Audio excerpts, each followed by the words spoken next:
ಭರತನಾಟ್ಯ ಅಂತ ಹೇಳಿದ್ರೆ ಅದರಲ್ಲಿ ಯಾವೆಲ್ಲ ಅಂಶಗಳು ಮುಖ್ಯ ಅಂತ, ಭರತನಾಟ್ಯ ಕಲಾವಿದರು ಅಂತ ಹೇಳಿದಾಗ ಏನೆಲ್ಲ ಅಂಶಗಳು ಅದು ಒಳಗೊಂಡಿರ್ತದೆ? ಎಸ್, ಸಿ ಭರತನಾಟ್ಯ ಅದರಲ್ಲೇ ಬರುತ್ತೆ ಭ ರ ತ ಭ, ಭಾವ ರ ರಾಗ ತ ತಾಳ. ನೃತ್ಯದ ಈಗ ಫೋಟೋಗಳನ್ನ ನೋಡಿದ್ರೆ ಚಿದಂಬರಕ್ಕೆ ಹೋದ್ರೆ, ತಂಜಾವೂರಿಗೆ ಹೋದ್ರೆ ಶಿವ ನೃತ್ಯ ಮಾಡೋದನ್ನ ನೋಡ್ತೀವಿ. ಅಂದ್ರೆ ನೃತ್ಯಾಧಿದೇವತೆ ನಟರಾಜ. ನೃತ್ಯ ಪ್ರಾರಂಭವಾಗಿದ್ದು ಶಿವನಿಂದ. ಶಿವನೇ ಅಧಿದೇವತೆ ಆಗಿರುತ್ತೆ ನೃತ್ಯಕ್ಕೆ. ಹಾಗಿರುವಾಗ ಶಿವ ಯಾರು? ಶಿವ ಮೇನ್. ಸೊ ಶಿವ ಏನು ಅಂತ್ಯವಿಲ್ಲದಂತಹ ಒಬ್ಬ ವಿಶೇಷವಾದಂತಹ ಶಕ್ತಿ.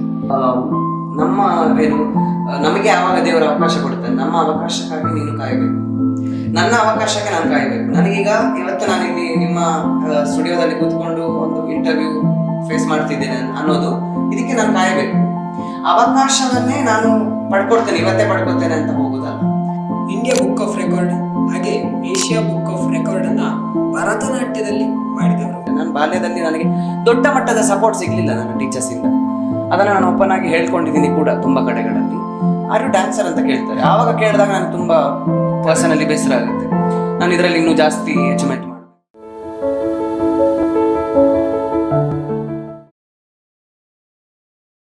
ವೀಕ್ಷಕರೇ ನಮಸ್ಕಾರ. ಇವತ್ತೊಂದು ಸ್ಪೆಷಲ್ ಪಾಡ್ಕಾಸ್ಟ್ ಅಂತ ಹೇಳ್ಬೋದು. ಯಾಕಂತ ಹೇಳಿದರೆ ನಮ್ಮ ಜೊತೆ ಇರುವಂತಹ ವ್ಯಕ್ತಿ ಸಾಮಾನ್ಯದವರಲ್ಲ. ಯಾಕೆಂತ ಹೇಳಿದರೆ ಇಂಡಿಯಾ ಬುಕ್ ಆಫ್ ರೆಕಾರ್ಡ್ ಹಾಗೆ ಏಷ್ಯಾ ಬುಕ್ ಆಫ್ ರೆಕಾರ್ಡನ್ನು ಭರತನಾಟ್ಯದಲ್ಲಿ ಮಾಡಿದವರು. ಹಾಗೆ ಮತ್ತೊಂದು ವಿಶೇಷ ಏನು ಅಂತ ಕೇಳಿದರೆ 12ಕ್ಕೂ ಹೆಚ್ಚು ದೇಶದ ವಿದ್ಯಾರ್ಥಿಗಳಿಗೆ, ಅದು ಭಾರತೀಯರು ಹಾಗೆ ವಿದೇಶಿ ವಿದ್ಯಾರ್ಥಿಗಳಿಗೆ ಭರತನಾಟ್ಯವನ್ನು ಕಲಿಸಿದಂಥವರು. ಇನ್ನೂ ಸಾಕಷ್ಟಿದೆ, ಬಟ್ ಅವರ ಜೊತೆನೇ ನಾವು ಮಾತಾಡ್ತಾ ಹೋಗೋಣ. ಸರ್, ಕಾರ್ಯಕ್ರಮಕ್ಕೆ ಸ್ವಾಗತ. ಥ್ಯಾಂಕ್ ಯು, ನಮಸ್ತೆ. ಸೊ, ಹೆಸರು ಮಂಜುನಾಥ್ ಎನ್ ಪುತ್ತೂರು ಅಂತ. ನಮ್ಮ ಪುತ್ತೂರಿನವರೇ ಅಂತ ಹೇಳಲಿಕ್ಕೆ ಹೆಮ್ಮೆ ಆಗ್ತದೆ. ಮಾಡಿದಂಥ ಸಾಧನೆ ಅಷ್ಟೇ ಇದೆ. ಸೊ, ಮೊದಲನೇದಾಗಿ ನಿಮ್ಮ ಊರಿನ ಬಗ್ಗೆ ಹೇಳ್ಬೋದಾ? ನೀವು ಯಾವ ಊರು? ಹೇಳಿದಾಗೆ ಪುತ್ತೂರಲ್ಲಿ ಎಲ್ಲಿ, ಮತ್ತು ಬಾಲ್ಯದ ದಿನಗಳನ್ನು ನೆನಪು ಮಾಡ್ಕೊಳ್ಬೋದು. ಎಸ್, ಖಂಡಿತ. ನೃತ್ಯಂ ಗೆಲ್ಗೆ ನೃತ್ಯಂ ಬಾಳ್ಗೆ ಎಲ್ಲ ವೀಕ್ಷಕರಿಗೆ ನಮಸ್ಕಾರ. ನಾನು ಆ್ಯಕ್ಚುಲಿ ಎಕ್ಸಾಕ್ಟ್ಲಿ ಪುತ್ತೂರು ಅಲ್ಲದಿದ್ದರೂ ನಾನು ಬೆಳೆದಿದ್ದು ನನ್ನ ಅಜ್ಜನ ಮನೆಯಲ್ಲಿ. ಬಾಲ್ಯವನ್ನು ಕಳೆದಿದ್ದು ಒಂದು 2-3 ವರ್ಷಗಳ ಕಾಲ ಅಜ್ಜನ ಮನೆಯಲ್ಲಿ ಬೆಳೆದಿದ್ದು. ಸೊ ಅದು ಮಿತ್ತೂರು ಅಂತ ಸಮೀಪದಲ್ಲಿ ಆಗುತ್ತೆ. ಸೊ ಅದು ಪುತ್ತೂರಿಗೆ ನಿಯರ್ ಆಗುತ್ತೆ ಒಂದು. ಇನ್ನು ನಾನು ಬಂಟ್ವಾಳ ತಾಲೂಕಿನವನಾದರೂ ಕೂಡ ನನ್ನ ಕಾಲೇಜು, ಶಾಲಾ ಪರಿಸರಗಳು ಎಲ್ಲವನ್ನ ಕೂಡ ಕಳೆದಿದ್ದು ಪುತ್ತೂರಲ್ಲೇ. ಆವಾಗ ನಾನು ನೃತ್ಯ ಮತ್ತು ಇತರ ಕ್ಷೇತ್ರಗಳಲ್ಲಿ ಸಾಧನೆ ಮಾಡ್ತಾ ಇರುವಂತಹ ಸಮಯದಲ್ಲಿ ನನ್ನನ್ನು ಮಂಜುನಾಥ್ ಎನ್ನಂತ ಪೇಪರಲ್ಲೆಲ್ಲ ಬರುತ್ತೆ ಸಾಧನೆಗಳು. ಪ್ರತಿಭಾ ಕಾರಂಜಿಲಿ ಒಂದು ಪ್ರೈಸ್ ಬಂತು, ಅಥವಾ ಯಾವುದೋ competition district level, taluk level prize ಬಂತು ಅಂತ ಆದಾಗ, ಸೊ ಮಂಜುನಾಥ್ ಎನ್ ಪುತ್ತೂರು ಅಂತ ಯಾರೋ ಒಬ್ರು, ಎಸ್ಪೆಷಲಿ ಸುದ್ದಿ ಬಿಡುಗಡೆ ಅವರು ಆ್ಯಕ್ಚುಲಿ ಇಂಟ್ರೊಡ್ಯೂಸ್ ಮಾಡಿದ್ದು. ಪುತ್ತೂರು ಅಂತ ಅದರಲ್ಲಿ ಹಾಕ್ಲಿಕ್ಕೆ ಸ್ಟಾರ್ಟ್ ಮಾಡಿದ್ರು. ಮತ್ತೆ ನಾವೇ ಅದನ್ನು ಕಂಟಿನ್ಯೂ ಮಾಡ್ತಾ ಹೋದ್ವಿ. ಹಾಗಾಗಿ ಮಂಜುನಾಥ್ ಎನ್ ಪುತ್ತೂರು ಅಂತ ಬಂತು. ಸೊ ಮನೆ ನಮ್ಮದು ನೇರಡಕಟ್ಟೆ ಆಗುತ್ತೆ. ಬಾಲ್ಯದ ವಿದ್ಯಾಭ್ಯಾಸದ ಬಗ್ಗೆ ಹೇಳಿದ್ರೆ ಯಾವ ಶಾಲೆಯಲ್ಲಿ ಕಲಿತದ್ದು? ನಾನು ಆಕ್ಚುಲಿ ಓದಿದ್ದು ತುಂಬಾ ಶಾಲೆಗಳನ್ನು. ಸೊ ಗುರುಗಳು ಎಲ್ಲರೂ ನಮಗೆ ವಿದ್ಯೆಯನ್ನ ದಾರಿ ಎರೆದಂತಹ, ಒಂದು ದಿನ ದಾರಿ ಎರೆದಿರ್ಬೋದು ಅಂತ ಎಲ್ಲರೂ ಕೂಡ ಗುರುಗಳಾಗ್ತಾರೆ. ಸೊ ಎಲ್ಲ ಟೀಚರ್ಸ್ ಅನ್ನ ನೆನೆಸ್ಕೊಳ್ಬೇಕು. ಅವರ ಪಾದಾರವಿಂದಗಳಿಗೆ ನನ್ನ ನಮಸ್ಕಾರ. ನನ್ನ ತಂದೆ ಶಿಕ್ಷಕರಾಗಿದ್ದ ಕಾರಣ ನಾನು ಒಂದು ಶಾಲೆ ಅಂತ ಅಂದ್ರೆ ಒಂದು ಶಾಲೆಯಲ್ಲಿ ಮಾತ್ರ ಓದ್ಕೊಂಡಿದ್ದು. ಕೆಲವರಿಗೆ ಬರೀ ಒಂದು ಶಾಲೆಯ ನೆನಪಿರುತ್ತೆ, ನನಗೆ ಹಲವು ಶಾಲೆಗಳ, ಹಲವು ಒಡನಾಡಿಗಳ ನೆನಪಿದೆ. ಯಾಕಂತಂದ್ರೆ ನನ್ನ ತಂದೆ ಟ್ರಾನ್ಸ್ಫರ್ ಆಗ್ತಾ ಇದ್ರು ಶಿಕ್ಷಕರಾಗಿರೋ ಕಾರಣ, ಒಂದು ಕಡೆಯಿಂದ ಇನ್ನೊಂದು ಕಡೆ. ಕರಾಯ ಉಪ್ಪಿನಗಡಿ ಹತ್ರ ಅಲ್ಲಿ ಓದಿದ್ದೀನಿ. ಕಡೇಶಾಲೆ ಶಾಲೆಯಲ್ಲಿ ಓದಿದ್ದೀನಿ. ನೆಕ್ಸ್ಟ್ ನಾನು ಅನಂತಾಡಿ ಶಾಲೆಯಲ್ಲಿ ನನ್ನ ಅಂಗನವಾಡಿ ಅಲ್ಲಿ ಆಗಿತ್ತು. ಕಬಕ ಶಾಲೆಯಲ್ಲಿ ನಾನು ಪ್ರೈಮರಿ, ನೆಕ್ಸ್ಟ್ ಹೈಸ್ಕೂಲ್ ಅಲ್ಲೇ ಮಾಡಿದೆ. ನೆಕ್ಸ್ಟ್ ಕಾಲೇಜ್ ಮಾಡಿದ್ದು ಜೂನಿಯರ್ ಕಾಲೇಜ್ ಪುತ್ತೂರಲ್ಲಿ. ಇನ್ನು ನನ್ನ ಡಿಗ್ರಿ ಎಜುಕೇಶನ್ ನಾನು ಮಾಡಿದ್ದು Vivekananda degree college Puttur. MA ಮಾಡಿದ್ದು 2 MAಗಳನ್ನು ಮಾಡಿದ್ದೀನಿ. MAಯನ್ನು ಒಂದು ನೃತ್ಯದಲ್ಲಿ MFA in Bharatanatyam from Madras university.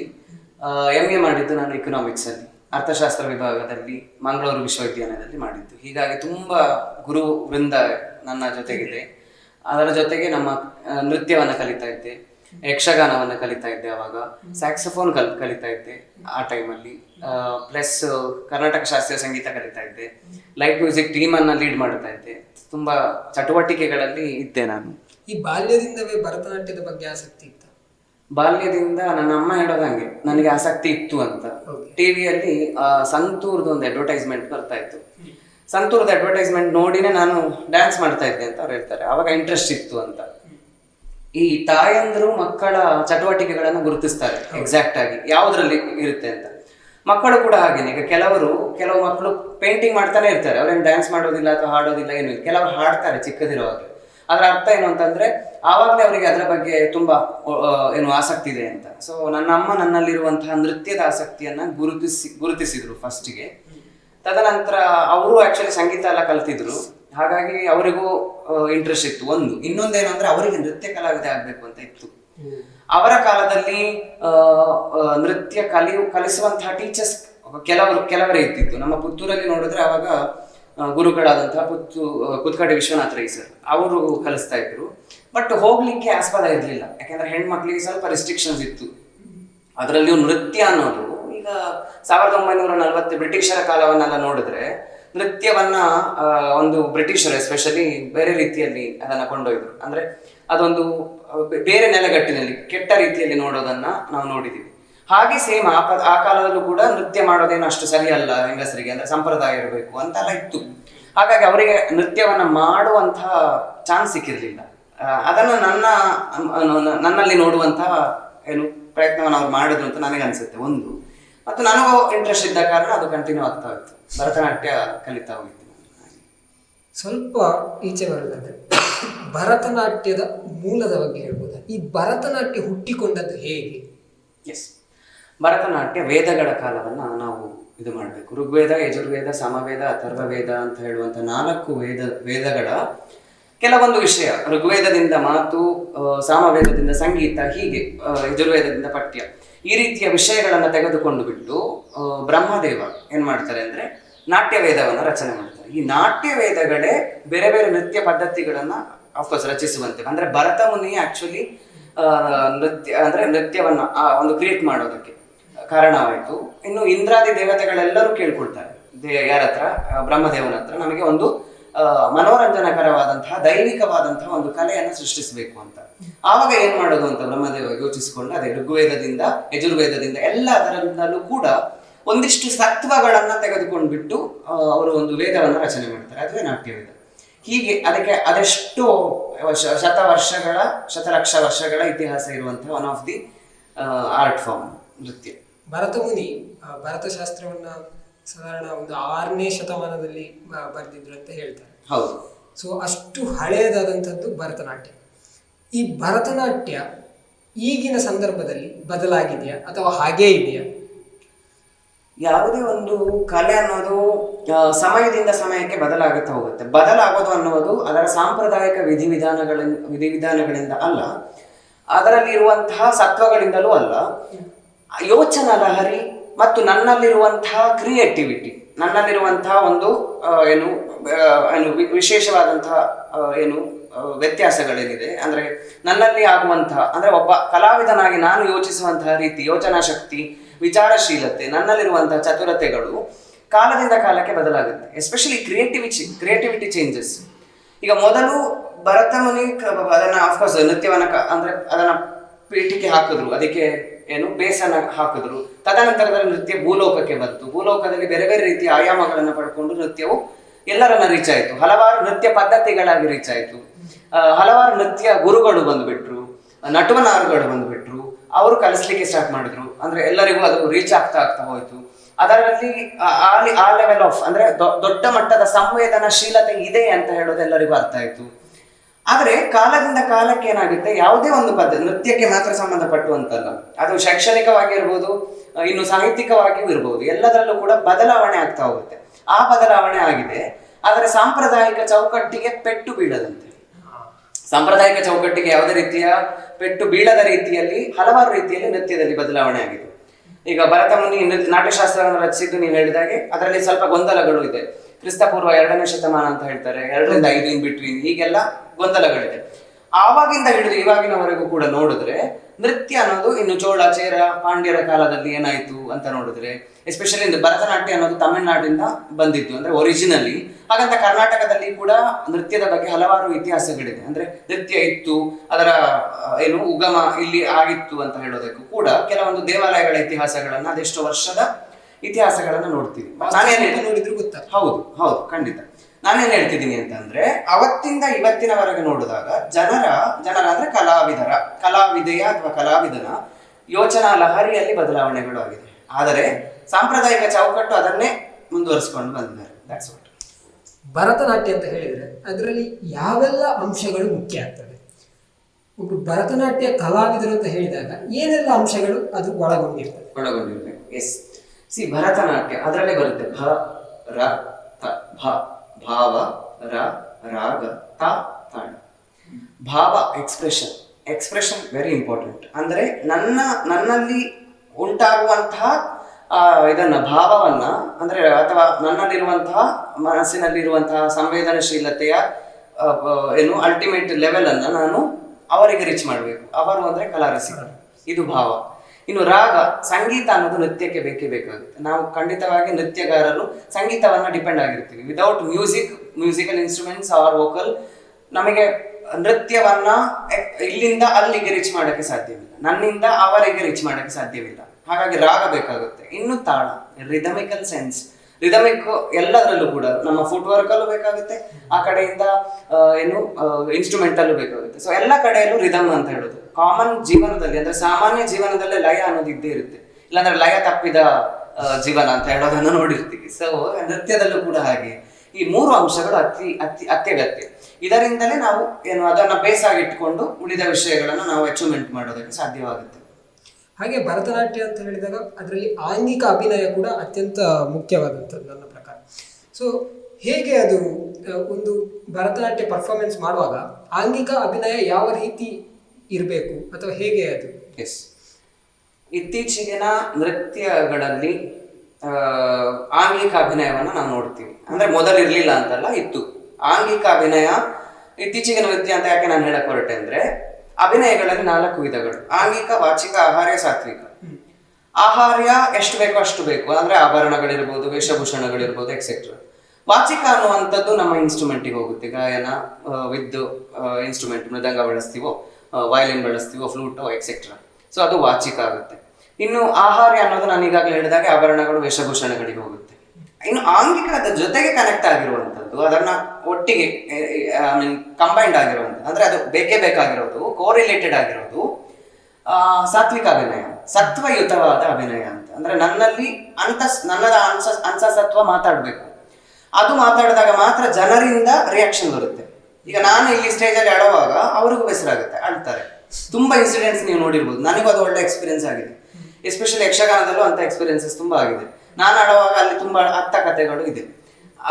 ಇನ್ನು ನಾವು ತುಂಬಾ ಅಂತ ಎಕ್ಸಾಂಪಲ್ಸ್ ತುಂಬಾ ನೋಡಿರ್ತೀವಿ. ಅದು ಅಂತಸತ್ವ. ಸೊ ಈ ಆಂಗಿಕ ಅಭಿನಯವು ಖಂಡಿತವಾಗಿ ಇಂಪಾರ್ಟೆಂಟ್. ಆಂಗಿಕ ಅನ್ನೋದು ನೃತ್ಯಕ್ಕೆ ಸಂಬಂಧಪಟ್ಟಿರೋದು. ಈಗ ಒಂದು ನಾಟ್ಯರಂಭ ಮಾಡೋದಾಗಿರ್ಬೋದು, ಅಡವುಗಳನ್ನ ಎಕ್ಸಾಕ್ಟ್ಲಿ ಎಕ್ಸ್ಪ್ರೆಸ್ ಮಾಡೋದಾಗಿರ್ಬೋದು, ಜತಿಯನ್ನ ಫಾರ್ಮ್ಯಾಟ್ ಮಾಡೋದಾಗಿರ್ಬೋದು, ಪ್ರಾಕ್ಟಿಕಲಿ ಇದೆಲ್ಲವೂ ಕೂಡ ಆಂಗಿಕ ಅಭಿನಯದ ಭಾಗಗಳಾಗುತ್ತೆ. ಇದರ ಜೊತೆಗೆ ನಾವು ಸಾತ್ವಿಕವನ್ನ ಕೂಡ, ಅಂದ್ರೆ ಅಭಿನಯವೇ ಇಂಪಾರ್ಟೆಂಟ್, ಅದರ ಜೊತೆಗೆ ಸಾತ್ವಿಕತೆಯನ್ನ ಅದರಲ್ಲಿ ಇಟ್ಕೊಂಡಾಗ ನೃತ್ಯದಲ್ಲಿ ಅದೆರಡು ಕೋ ರಿಲೇಟೆಡ್ ಆಗಿ ಜನರನ್ನು ರೀಚ್ ಮಾಡುತ್ತೆ. ಕಲಾರಸಿಕರನ್ನು 100% ಆಗಿ ಕನೆಕ್ಟ್ ಆಗ್ತಾ ಹೋಗುತ್ತೆ. ಸೊ ಅದು ವೆರಿ ವೆರಿ ಇಂಪಾರ್ಟೆಂಟ್. ಫಸ್ಟಿಗೆ ನಾವು ಅದಕ್ಕೋಸ್ಕರ ಆಂಗಿಕ ಅಭಿನಯಕ್ಕೆ ಇಂಪಾರ್ಟೆಂಟ್ ಕೊಡ್ತೀವಿ. ಬಿಕಾಸ್ ಡೈರೆಕ್ಟ್ಲಿ ಒಂದು ಮಗು ನನ್ನ ಹತ್ರ ಬಂದಾಗ ನೃತ್ಯ ಶಿಕ್ಷಣಕ್ಕೆ, ಅವನಿಗೆ ಅಥವಾ ಅವಳಿಗೆ ನಾನು ಡೈರೆಕ್ಟ್ಲಿ ಸಾತ್ವಿಕ ಅಭಿನಯ ಕಲಿಸ್ಲಿಕ್ಕೆ ಆಗೋದಿಲ್ಲ. ಬಿಕಾಸ್ ಸಾತ್ವಿಕ ಅನ್ನೋದು ಅರ್ಥ ಮಾಡಿಕೊಳ್ಬೇಕಾಗೋದು, ಪ್ಲಸ್ ನನ್ನ ಮನಸ್ಸಿಗೆ ಸಂಬಂಧಪಟ್ಟಿರೋದು. ನನ್ನ ಈ ಹೃದಯ ಮತ್ತು ಮನಸ್ಸು ಎರಡು ಕನೆಕ್ಟ್ ಆಗಿ ಜನವನ್ನು ರೀಚ್ ಆಗುವಂಥದ್ದು ಸಾತ್ವಿಕ ಅಭಿನಯ. ಆವಾಗ ಜನಕ್ಕೇನಾಗುತ್ತೆ, ನನ್ನಲ್ಲಿ ಭಾವ ಉತ್ಪತ್ತಿ ಆದಾಗ ಜನರಲ್ಲಿ ರಸೋತ್ಪತ್ತಿ ಆಗುತ್ತೆ. ನೋಡುವಾಗ ಅವ್ರಿಗೆ ಏನಾಗುತ್ತೆ, ನಿಮ್ಮ ಡ್ಯಾನ್ಸ್ ನೋಡುವಾಗ ರೋಮಾಂಚನ ಆಯ್ತು, ನನಗೆ ನನ್ನ ಫುಲ್ ಹೌದು ರೋಮೆಲ್ಲ ಎದ್ದೇಳ್ತು ಅಂತ ಹೇಳ್ತಾರೆ, ಅಥವಾ ನನಗೆ ನಾನು ಅತ್ತೆ ಬಿಟ್ಟೆ ಅಂತ ಹೇಳ್ತಾರೆ. ಇದೆಲ್ಲವೂ ಕೂಡ ಅವರಲ್ಲೇ ಆಗುವ ಭಾವನೆಗಳು, ನನ್ನನ್ನು ನೋಡ್ಬಿಟ್ಟು ಅಥವಾ ಅಲ್ವಾ ನರ್ತಕಿಯರನ್ನು ನೋಡ್ಬಿಟ್ಟು. This is what. ಆದರೆ ಬಿಗಿನಿಂಗ್ ಸ್ಟೇಜ್ ಅಲ್ಲಿ ನಾವು ಆಂಗಿಕಕ್ಕೆ ಇಂಪಾರ್ಟೆನ್ಸ್ ಕೊಡ್ತೀವಿ. ಬಿಕಾಸ್ ಅಡವುಗಳನ್ನು ಕಲಿಸೋದಿರ್ಬೋದು. ಬೇಸಿಕ್ ಆಗಿ ನೃತ್ಯದಲ್ಲಿ ನಮ್ಮಲ್ಲಿ ಅಡವುಗಳು ಬರುತ್ತೆ, ತಟ್ಟಡವು, ನಾಟಡವು, ಹೀಗೆ ದಶವಿಧ ಅಡವುಗಳು ಮತ್ತು ಇತರ ಅಡವುಗಳನ್ನ ನಾವು ಕಲಿಸ್ತಾ ಹೋಗ್ತೀವಿ. ಸೊ ಅದಾದ ನಂತರದಲ್ಲಿ ನೆಕ್ಸ್ಟ್ ಮುಂದಕ್ಕೆ ಸ್ಲೋಲಿ ಅವರಿಗೆ ಐಟಮ್ಸ್ ಅನ್ನ ಕಲಿಸ್ತೀವಿ, ನೃತ್ಯ ಬಂಧಗಳನ್ನ ಕಲಿಸ್ತೀವಿ. ಅದರಲ್ಲೂ ಕೂಡ ನೃತ್ಯ ಅಂದ್ರೆ ನೀವು ಹೇಳಿದಾಗ ಆಂಗಿಕ ಅಭಿನಯ ಇರೋದಕ್ಕೆ ಇಂಪಾರ್ಟೆನ್ಸ್ ಕೊಡ್ತೀವಿ. ಯಾಕಂದ್ರೆ ಒಂದು ಚಿಕ್ಕ ಮಗುವಿಗೆ ತಕ್ಷಣ ನೀನು ಅಳು ಅಂದ ತಕ್ಷಣ ಅದು ಅಂತ ಹಿಂಗ ಅಳ್ಬೋದು, ಅದಲ್ಲ. ನೃತ್ಯದಲ್ಲಿ ಹೇಗೆ ಅದನ್ನ ಎಕ್ಸ್ಪ್ರೆಸ್ ಮಾಡಬೇಕು ಅನ್ನೋದು ತುಂಬಾ ಕಷ್ಟ, ಅಷ್ಟು ಈಸಿ ಇಲ್ಲ. ಸೊ ಹಾಗಾಗಿ ಇದು ಆಂಗಿಕಾಭಿನಯ ಅನ್ನೋದು ಬಿಗಿನಿಂಗ್ ಅಲ್ಲಿ ಬರುತ್ತೆ, ಅದನ್ನ ನಾವು ಗಟ್ಟಿ ಮಾಡ್ತಾ ಹೋಗ್ತೀವಿ. ಬಿಕಾಸ್ ನೃತ್ಯದಲ್ಲಿ foundation very important, base very important. ಅದು ಬಂದ ನಂತರದಲ್ಲಿ ನಾವು ಸಾತ್ವಿಕ ಅಭಿನಯಕ್ಕೆ ಇಂಪಾರ್ಟೆನ್ಸ್ ಕೊಡ್ತೀವಿ. ಅದರ ಮಧ್ಯದಲ್ಲಿ ವಾಚಿಕ ಮತ್ತು ಆಹಾರ್ಯಗಳು ಕನೆಕ್ಟ್ ಆಗ್ತಾ ಹೋಗುತ್ತೆ. ಇದು 4 ಅಭಿನಯಗಳ ಕನೆಕ್ಟಿವಿಟಿ. ಸೊ ಎಲ್ಲವೂ ಇಂಪಾರ್ಟೆಂಟ್. ಆಂಗಿಕ ಬೇಸ್ ಆಗಿ ಸ್ಟಾರ್ಟ್ ಆದ್ರೆ ನೆಕ್ಸ್ಟ್ ಮುಂದಕ್ಕೆ ಉಳಿದವುಗಳು ಕನೆಕ್ಟ್ ಆಗ್ತಾ ಆಗ್ತಾ ನೃತ್ಯ ಗಾರ್ತಿಯಾಗಿ ಅಥವಾ ಏನು ಅಭಿನೇತ್ರಿಯಾಗಿ ಅವಳನ್ನ ಅಥವಾ ಅವನನ್ನ ಅಭಿನಯ ಚತುರನಾಗಿ ರೂಪಿಸೋದಕ್ಕೆ ಸಾಧ್ಯ ಆಗುತ್ತೆ. ನಾನು ಫಸ್ಟಿಗೆ ಒಂದು ಸೆಂಟೆನ್ಸ್ ಹೇಳಿದೆ, ಏನು ಅಂತಂದ್ರೆ ಇವತ್ತು ಆಂಗಿಕ ಅಭಿನಯಕ್ಕೆ ಇಂಪಾರ್ಟೆನ್ಸ್ ಕೊಡ್ತಾರೆ ಅಂದ್ರೆ, ಇವತ್ತು ಈ ಯಂಗ್ಸ್ಟರ್ಸ್ ಏನ್ ಮಾಡ್ತಿದ್ದಾರೆ ಅಂದ್ರೆ ನೃತ್ಯಕ್ಕೆ ಜಾಸ್ತಿ ಇಂಪಾರ್ಟೆನ್ಸ್ ಕೊಡ್ತಾರೆ. ನೃತ್ಯ ಅಂದ್ರೆ ನಾವು ಹೇಳಿದಾಗ ಆಂಗಿಕವೇ, ಸಾತ್ವಿಕತೆ ಕಮ್ಮಿ ಆಗ್ತಾ ಇದೆ. ಅಭಿನಯಗಳನ್ನ ಹೇಗೆ ಎಕ್ಸ್ಪ್ರೆಸ್ ಮಾಡಬೇಕು ಆನ್ ಸ್ಟೇಜ್ ಅದು ಕಮ್ಮಿ ಆಗ್ತಾ ಇದೆ. ನೃತ್ಯವನ್ನ ಮಾಡೋದು ಆವಾಗ ಏನಾಗುತ್ತೆ, ಎಲ್ಲರಿಗೂ ಅದು ಕ್ವಿಕ್ ಆಗಿ ರೀಚ್ ಆಗುತ್ತೆ. ಅಭಿನಯ ಅನ್ನೋದು ಮಾಡಬೇಕಾದ್ರೆ ನೀವು ಕೂಡ ಅಷ್ಟು ಕರಗತ ಮಾಡ್ಕೋಬೇಕು, ನಿಮ್ಮನ್ನ ನೀವು ಪರಕಾಯ ಪ್ರವೇಶ ಮಾಡ್ಕೋಬೇಕು. ಆದಾಗ ಮಾತ್ರ ಜನರನ್ನ ಅದು ರೀಚ್ ಆಗುತ್ತೆ, otherwise it will not reach. So ನೃತ್ಯ ಹಾಗಲ್ಲ. ನೃತ್ಯ ಈಗ ನಾನು ತೈ ಅಂತ ವಿತ್ ಫಿಟ್ನೆಸ್ ಮಾಡಿದ್ರೆ ಒಂದು ಜತಿಯನ್ನ ಪ್ರೆಸೆಂಟ್ ಮಾಡಿದ್ರೆ ಸೂಪರ್ ವಂಡರ್ಫುಲ್ ಅಂತ ಆಗುತ್ತೆ. That's what. ಸೊ ನನ್ನ ಪ್ರಕಾರ ಆಂಗಿಕ ಅಭಿನಯದ ಜೊತೆಗೆ ಸಾತ್ವಿಕ ಎಲ್ಲವೂ ಕೋರಿಲೇಟೆಡ್ ಆದಾಗ ಮಾತ್ರ ಒಬ್ಬ ಪರಿಪೂರ್ಣ ನೃತ್ಯ ಕಲಾವಿದ ಆಗೋದಕ್ಕೆ ಸಾಧ್ಯ. ಹಾಗೆ ಒಟ್ಟಿಗೆ ಈ ರಸಗಳು ಅಂತ ಹೇಳುವಂಥದ್ದು ಎಷ್ಟು ಮುಖ್ಯ ಆಗ್ತದೆ, ಯಾಕಂತ ಹೇಳಿದ್ರೆ ನವರಸಗಳು ಕೂಡ ಅಗತ್ಯ ಆಗ್ತದೆ. ಒಂದೊಂದು ಪಾತ್ರಕ್ಕೆ ಒಂದೊಂದು ರೀತಿ ಇರಬೇಕಾಗ್ತದೆ. ಹಾಗಾಗಿ ಆ ರಸಗಳ ಬಗ್ಗೆ ಹೇಳ್ಬೋದು. ಖಂಡಿತ. ರಸಗಳು ಅಂತ ಬಂದಾಗ ನಾನೊಂದು ಉದಾಹರಣೆಯನ್ನು ಕೊಡಬೇಕು ಅಂತ ಅನ್ಸುತ್ತೆ. ಈಗ ಯಾವುದೋ ಒಂದು ಪಾತ್ರವನ್ನ ತಗೊಳ್ಳೋಣ. ಈಗ ನೃತ್ಯದಲ್ಲೂ ನೃತ್ಯ ರೂಪಕಗಳಲ್ಲಿ ನಾವು ಕೆಲವೊಂದು ಪಾತ್ರಗಳನ್ನ ನೋಡ್ತೀವಿ, ಅಥವಾ ಯಕ್ಷಗಾನ ಅಥವಾ ಇನ್ನಿತರ ಕಥಕಳಿಗೆ ಯಾವುದೋ ಕಲೆಗಳು ಬಂದಾಗ, ಅಂದ್ರೆ ನೃತ್ಯ ಬೇರೆ ಕಲೆಗಳಲ್ಲೂ ಕೂಡ ಪಾತ್ರಗಳನ್ನ ಚಿತ್ರಣ ಮಾಡೋದನ್ನ ನೋಡ್ತೀವಿ. ಈಗ ಅಂಬೆಯನ್ನ ಹೇಗೆ ಚಿತ್ರಿಸ್ತೀವೋ ದಾಕ್ಷಾಯಿಣಿಯನ್ನ ಎಕ್ಸಾಕ್ಟ್ ಅದೇ ರೂಪದಲ್ಲಿ ಚಿತ್ರಿಸ್ಲಿಕ್ಕೆ ಆಗೋದಿಲ್ಲ. ಹಾಗೆಯೇ ಈಗ ಇನ್ನೊಂದು ಬೆಸ್ಟ್ ಎಕ್ಸಾಂಪಲ್ ಕೊಡಬೇಕು ಅಂದ್ರೆ ದಾಕ್ಷಾಯಿಣಿ ಮತ್ತು ಶೂರ್ಪಣಖಿ, ಈ 2 ಪಾತ್ರಗಳು ಕಂಪ್ಲೀಟ್ ಡಿಫ್ರೆಂಟ್. ಶೂರ್ಪಣಖಿ ಅಂದ್ರೆ ನಾನು ಮಾಯಾ ಶೂರ್ಪಣಖಿ ಹೇಳ್ತಾರೆ. ಸೊ ಮಾಯಾ ಶೂರ್ಪಣಖಿ ಆದಾಗ ಅವಳ ಎಕ್ಸ್ಪ್ರೆಷನ್ ಕಂಪ್ಲೀಟ್ಲಿ ಡಿಫ್ರೆಂಟ್. ಇನ್ನು ಇದು ಯಾವುದು ಭಸ್ಮಾಸುರ ಮೋಹಿನಿಯಲ್ಲಿ ಮೋಹಿನಿ ಕಂಪ್ಲೀಟ್ಲಿ ಡಿಫ್ರೆಂಟ್. ನಾವು ನೃತ್ಯದಲ್ಲೂ ಕೂಡ ಅದನ್ನು ನೃತ್ಯ ರೂಪಕವಾಗಿ ಮಾಡುವಾಗ ನಾನು ಹೇಗೆ ಅದನ್ನ ಪಾತ್ರದ ಒಳಗಡೆ ಪ್ರವೇಶ ಮಾಡಬೇಕು ಅದು ನನಗೆ ಗೊತ್ತಿರಬೇಕು.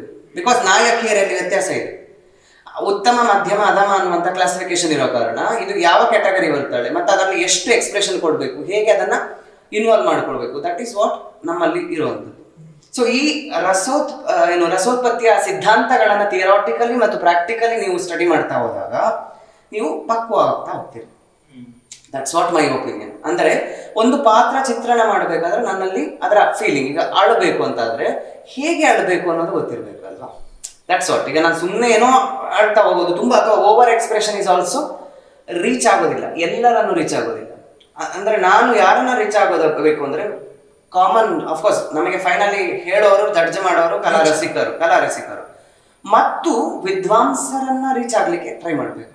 ಈಗ ನೃತ್ಯದಲ್ಲಾಗಿರ್ಬೋದು, ಯಾವುದೇ ಫೀಲ್ಡ್ ಅಲ್ಲಿ, ಯಾವುದೇ ಕ್ಷೇತ್ರದ ವಿದ್ವಾಂಸರನ್ನ ಹೇಗೆ ರೀಚ್ ಆಗಬಹುದು, ದಟ್ಸ್ ವಾಟ್ ನನ್ನಲ್ಲಿ ನಾನು ಇದನ್ನ ಕರಗತ ಮಾಡ್ಕೊಳ್ತಾ ಹೋಗ್ಬೇಕು. That's what. ಓಕೆ, ತುಂಬ ಒಳ್ಳೆಯ ವಿಚಾರವನ್ನು ಹೇಳಿದ್ರಿ. ಹಾಗೆ ಈ ಹುಡುಗರು ಭರತನಾಟ್ಯ ಮಾಡೋದು ಸ್ವಲ್ಪ ಎಂತ ಹೇಳಿದ್ರೆ ಅದನ್ನೊಂದು ಬೇರೆ ರೀತಿಯಲ್ಲಿ ನೋಡುವಂಥದ್ದು ಕೂಡ ನಿಮಗೆ ನಡೀತಾ ಇದೆ, ಅದು ನಿಮ್ಗೆ ಗೊತ್ತೇ ಇದೆ.